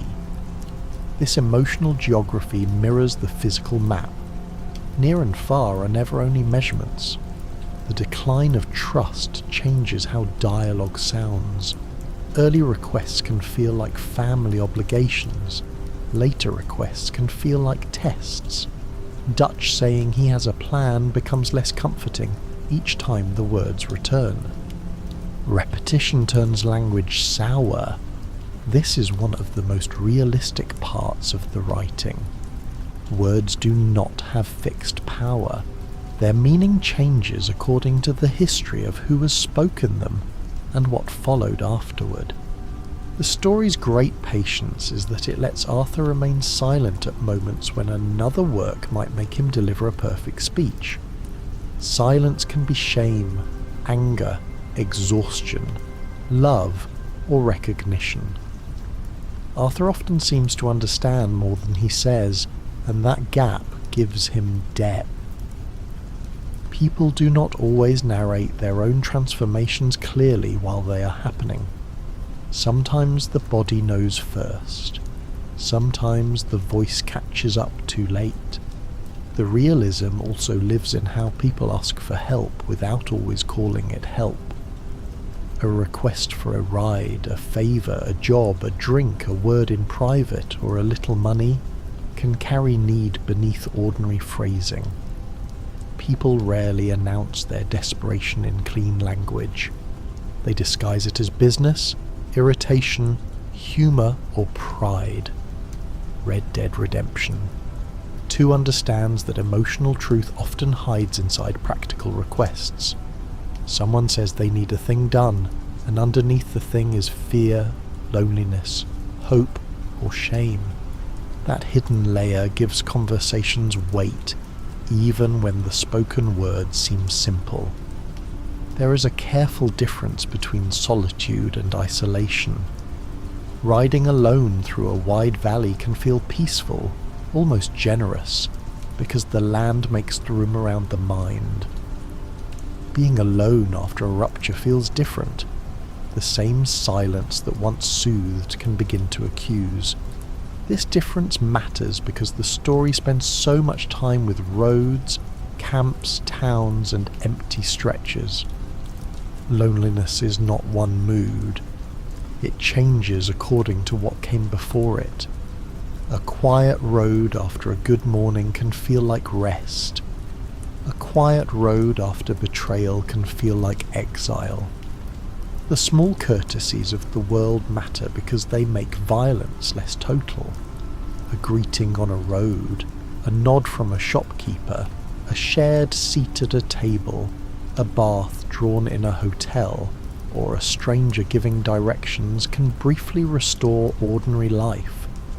These moments do not erase the harshness around them. They do something subtler. They remind the story that brutality is not the only language people know.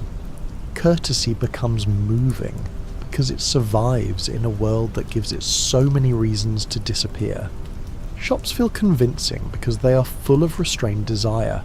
Shelves, counters, catalogues, glass cases, barrels, fabrics, canned goods, tonics, ammunition, coffee, tobacco, and tools all suggest lives being maintained piece by piece. A store is not just a menu. It is a room where need becomes visible. People want warmth, medicine, food, protection, comfort, vanity, and preparedness.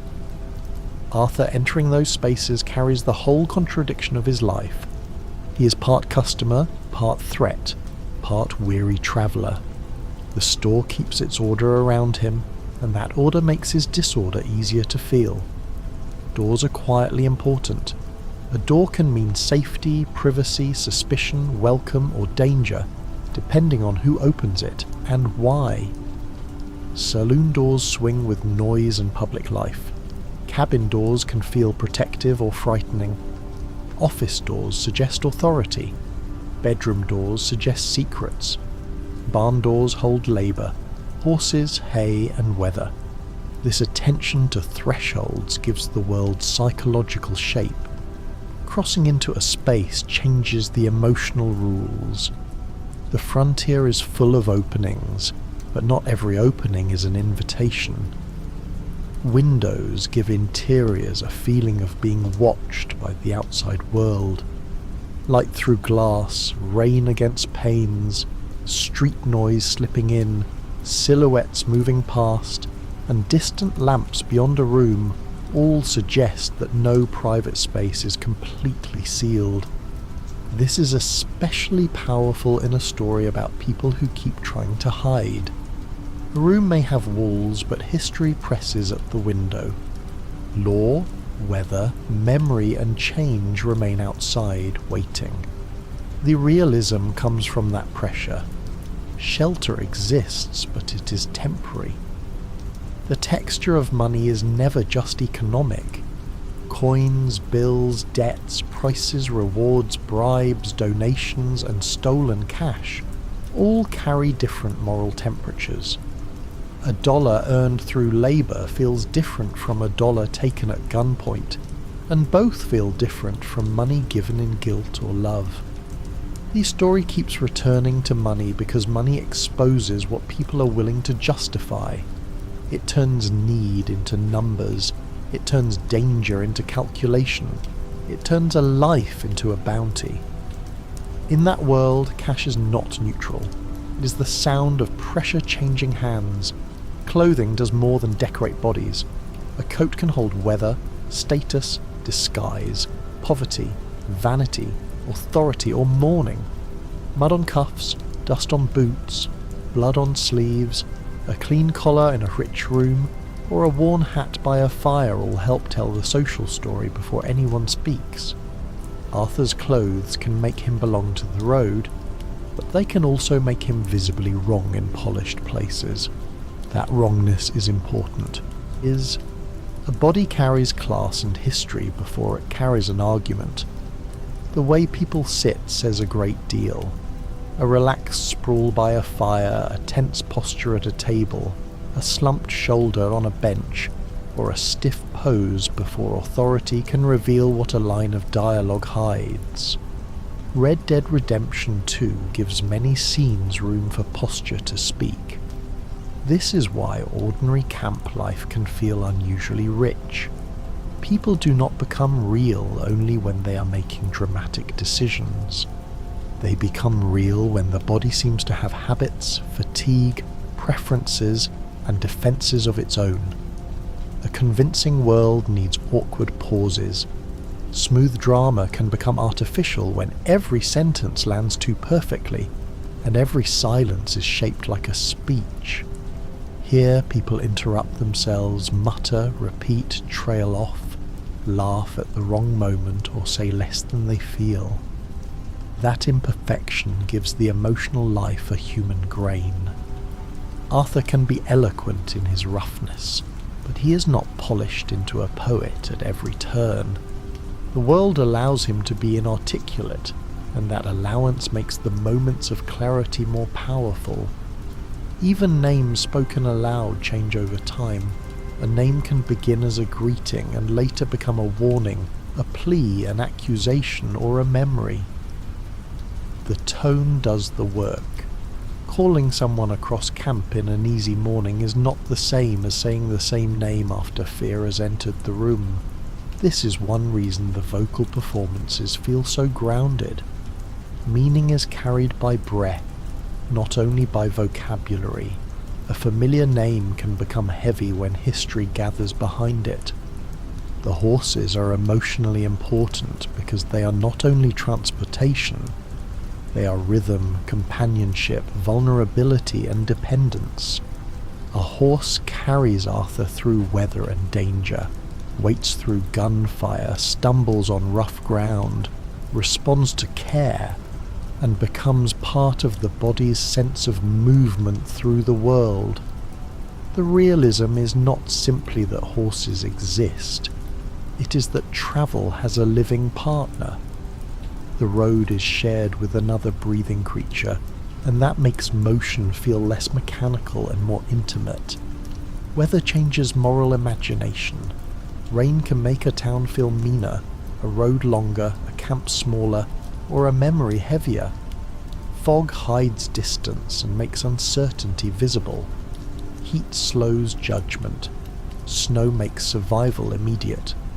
Clear light can make guilt harder to hide because everything seems too visible.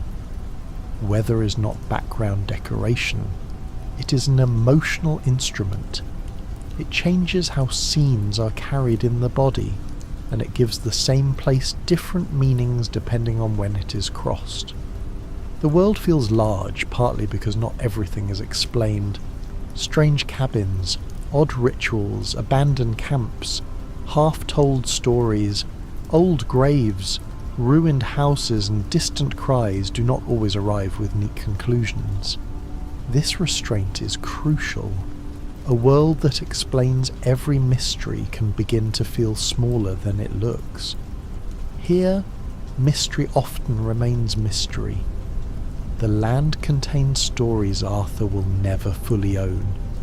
That incompleteness gives the map dignity. It suggests lives that continue beyond his understanding. The presence of children changes the moral air. A child near danger makes adult choices feel less abstract. The gang's talk of loyalty, freedom, survival, and sacrifice sounds different when a child is nearby, eating, listening, sleeping, or being moved from camp to camp. Childhood in this world is not sentimentalized, but it is deeply important. It reveals what the adults are protecting, failing, or using as proof that their choices still mean something. A child's ordinary needs make grand speeches feel smaller. Old people carry another kind of realism. Age in the story is not only wisdom or frailty, it is memory with a body attached. Older faces suggest previous worlds, older codes, old losses, old tricks, and old compromises. A changing century becomes easier to feel when it passes across people who remember different rules. Youth may carry possibility, but age carries evidence. The frontier is not ending in theory. It is ending in the joints, voices, and tired eyes of people who have already survived too much. The story rarely treats anger as one simple emotion. Anger can protect shame, hide grief, disguise fear, demand justice, create distance, or give a person the energy to keep moving. That range keeps the characters from feeling flat. Someone shouting may not be only cruel. Someone silent may not be calm. Arthur's own anger changes across the story, sometimes defensive, sometimes righteous, sometimes exhausted by itself. A realistic tragedy understands that anger is often a mask worn by other feelings that do not know how to stand alone. There is also realism in how people keep working after catastrophe. Horses still need tending. Food still needs cooking, guns still need cleaning, plans still need making. The dead do not stop the next chore from arriving. This is one of the quietly painful truths of the story. Grief is not given a perfectly empty stage. It has to share space with weather, hunger, money, pursuit, and fatigue. Life continues in ways that can feel almost insulting, and that continuation makes loss feel more real. The world makes room for superstition without making everything supernatural. Omens, rumours, curses, strange signs, haunted places, and fearful talk drift through the edges of the experience. People in uncertain worlds often explain uncertainty through stories. That does not mean every rumour is true. It means fear needs shape. The frontier becomes psychologically convincing because belief is mixed. Practical knowledge beside wild speculation, religion beside violence, folk memory beside newspaper fact. A world under pressure naturally grows stories in its darker corners. Music inside the world has a different power from music over the world. A song at camp, a tune in a saloon, a voice drifting through night air, or an instrument played badly but earnestly can make a place feel inhabited. These sounds are not there only to tell the audience what to feel. They belong to the people present. Someone sings because they are drunk, lonely, nostalgic, defiant, or trying to keep spirits from falling. Music becomes social behaviour, not just atmosphere. The softness of domestic objects is easy to overlook. Blankets, cups, wash basins, lamps, chairs, curtains, pillows, plates, books, and framed pictures all carry the dream of settled life. When Arthur moves through rooms filled with such things, he is moving through evidence of lives built around return. A chair by a stove implies someone expects to sit there again. A made bed implies continuity. These objects make outlaw life feel poorer in a spiritual sense. The gang has motion, but other people have rooms waiting for them. The harshness of empty houses comes from the same principle. A cabin without warmth, a bed no one will use, a table left behind, or a ruined room with personal objects still inside can feel more painful than a battlefield. Absence becomes visible through domestic shape. The house remembers the idea of shelter even after shelter has failed. Red Dead Redemption 2 understands that abandonment is not blank. It is full of outlines where life used to be. Trains alter the sense of time. A horse follows terrain, weather and stamina. A train follows schedule, track, industry and destination. When trains cut across the land, they bring a different rhythm into the world, one less patient with wandering. The outlaw may still ride in loops and detours, but the century is learning straight lines. That contrast is psychological as much as historical. The train does not merely move faster, it believes in a future where fewer people can disappear between places. Telegraph lines and poles make communication visible across distance. They stand quietly along roads and tracks, thin signs that information is beginning to outrun bodies. In an older world, a message had to travel with a rider, a wagon, a ship or a train. In the newer one, words can move ahead. That changes power. Law can coordinate. Business can expand. Families can hear news. Outlaws can be traced. The line on the horizon is small, but it suggests a world tightening its nerves. Banks carry the mythology of security. Thick walls, counters, clerks, vaults, guards and ledgers turn money into architecture. Robbing a bank is therefore not just taking cash. It is an attack on trust, order, and the promise that wealth can be stored safely away from violence. The story uses banks because they condense the conflict between outlaw force and institutional force into one room. Yet the bank is not innocent either. It belongs to systems of power, debt, class, and expansion. That tension keeps the target morally charged. Churches and graveyards give the world a spiritual vocabulary that remains uneasy. Crosses, bells, wooden pews, headstones, and quiet paths do not purify the violence around them. They frame it. They suggest judgment, memory, forgiveness, fear, and the hope that death might mean more than disappearance. Arthur's story needs such spaces because redemption is not only a plot word, it is a moral atmosphere. Sacred places do not solve him. They let the question around him become audible. The cemeteries are especially important because they make history local. A grave is not an abstract past. It is a name, a date, a stone, a family, a little patch of earth. The land is full of people who have already vanished from the main action of the world. Passing those stones quietly changes the scale of the story. Arthur's life feels enormous while he lives it, but the cemetery knows how quickly every life becomes a line. That knowledge gives the drama humility. The legal world feels frightening because it can be both corrupt and real. A sheriff may be brave, foolish, cruel, bought, overwhelmed, or simply doing a job inside a violent place. The law is not one clean moral force, but it is not imaginary either. It has offices, cells, deputies, paperwork, guns, and memory.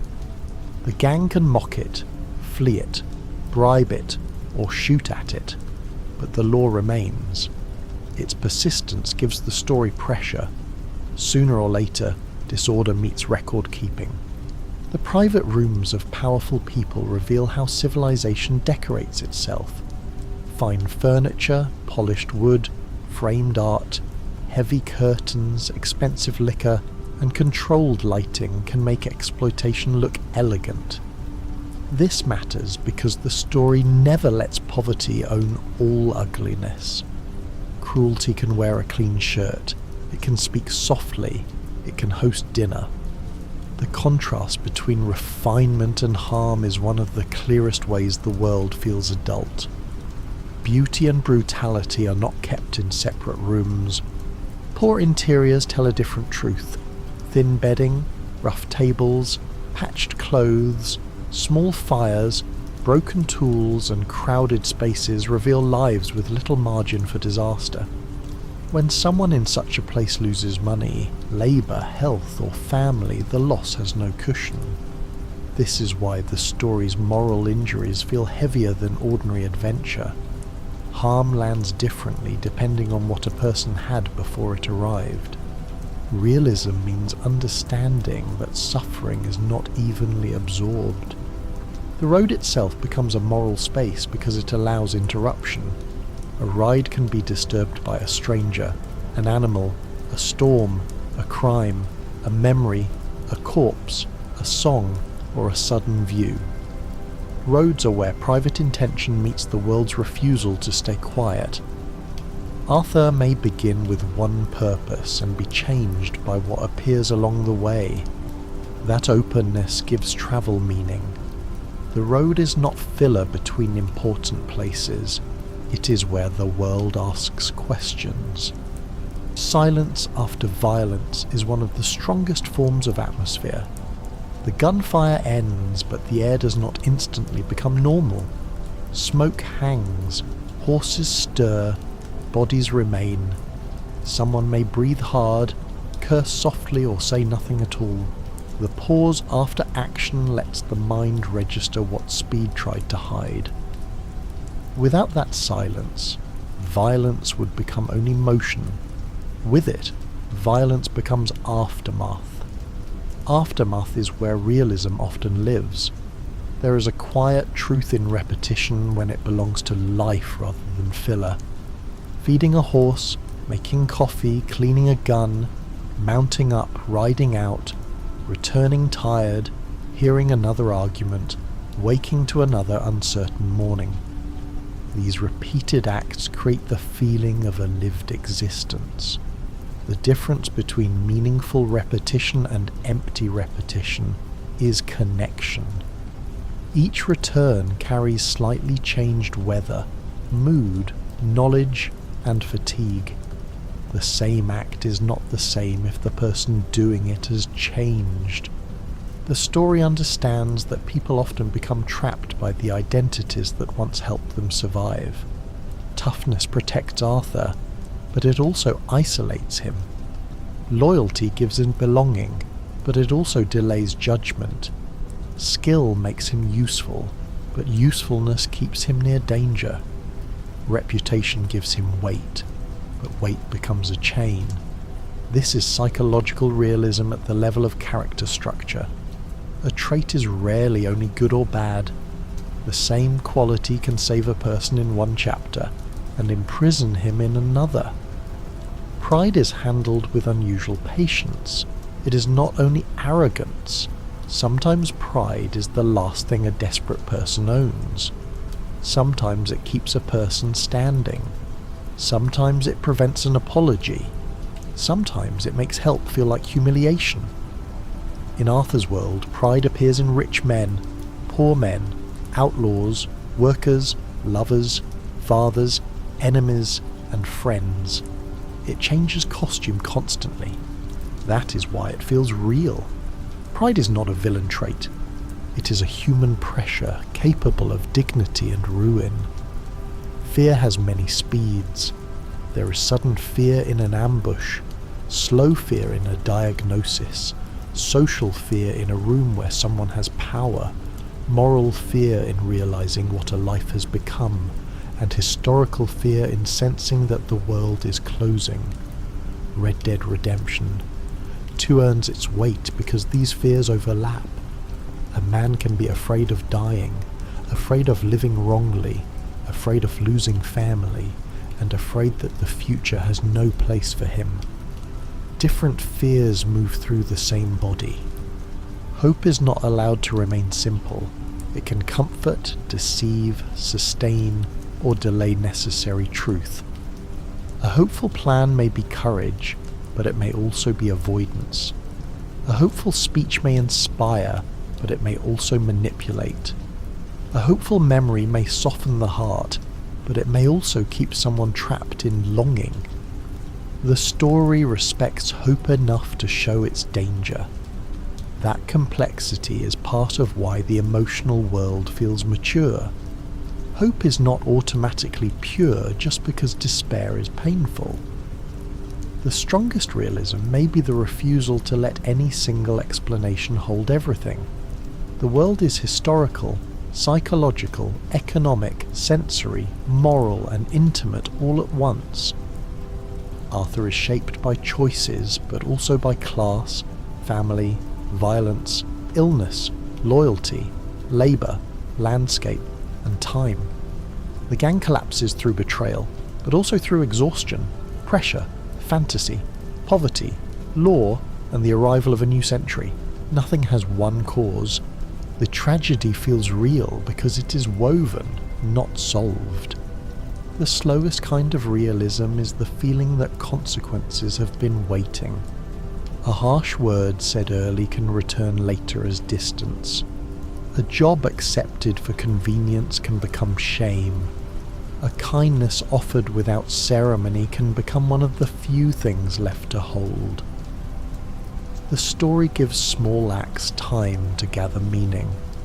It trusts that a life is not shaped only by the enormous decisions people remember afterward, but by the habits and evasions that seemed ordinary while they were happening. The sound of work keeps the world grounded. Hammering, sawing, sweeping, coughing, washing, chopping, shoveling, unloading, and carrying make towns and camps feel maintained by bodies. This matters because the myth of the West often floats towards spectacle. But this world keeps pulling attention back to labour. Someone built the fence, someone stocked the shelf, someone washed the glass, someone cut the wood. Civilization is not an idea drifting above the land. It is repeated effort, often underpaid, often unnoticed, often taken for granted by men chasing grander stories. The gentleness of the most memorable scenes often comes from restraint. A person looks away instead of speaking. A hand pauses before touching. A confession arrives in plain words, not decorated ones. A goodbye may be short because there is no sentence large enough to hold what it means. That restraint is why the emotion can settle deeply. The story does not always squeeze tears out of a moment. It lets the moment stand still long enough for its own weight to appear. At the end, realism becomes less about detail and more about recognition. The mud, light, horses, buildings, debts, meals, songs, guns, trains, letters, rooms and roads all matter because they gather around a human truth. People often understand their lives later than they wish they had. That lateness does not make understanding worthless. It can still change the direction of a final act. It can still protect someone else. It can still turn a violent life toward mercy, even if mercy arrives with tired hands and very little time. The final ride works because it gathers all of these sensory and moral threads into motion. It is not powerful only because music plays or because the plot is ending. It is powerful because the road has meant something for dozens of hours. The horse has meant something. The sky has meant something. Arthur's breathing has meant something. The ride is a summary without needing to list what it summarizes. It lets the whole world pass through one man on his way to spend the last of himself. So the world can soften now. The fire at camp lowers itself into orange ash. The horses breathe in the dark. The last train passes somewhere beyond the trees, and the last page closes with the quiet weight of a hand that has drawn enough for one night. The prairie stretches out. The city lamps dim. The mountains turn blue, and the road no longer asks for speed. Let the realism become distance. Let the distance become calm. Let the hoofbeats slow until they are only a gentle rhythm beneath sleep.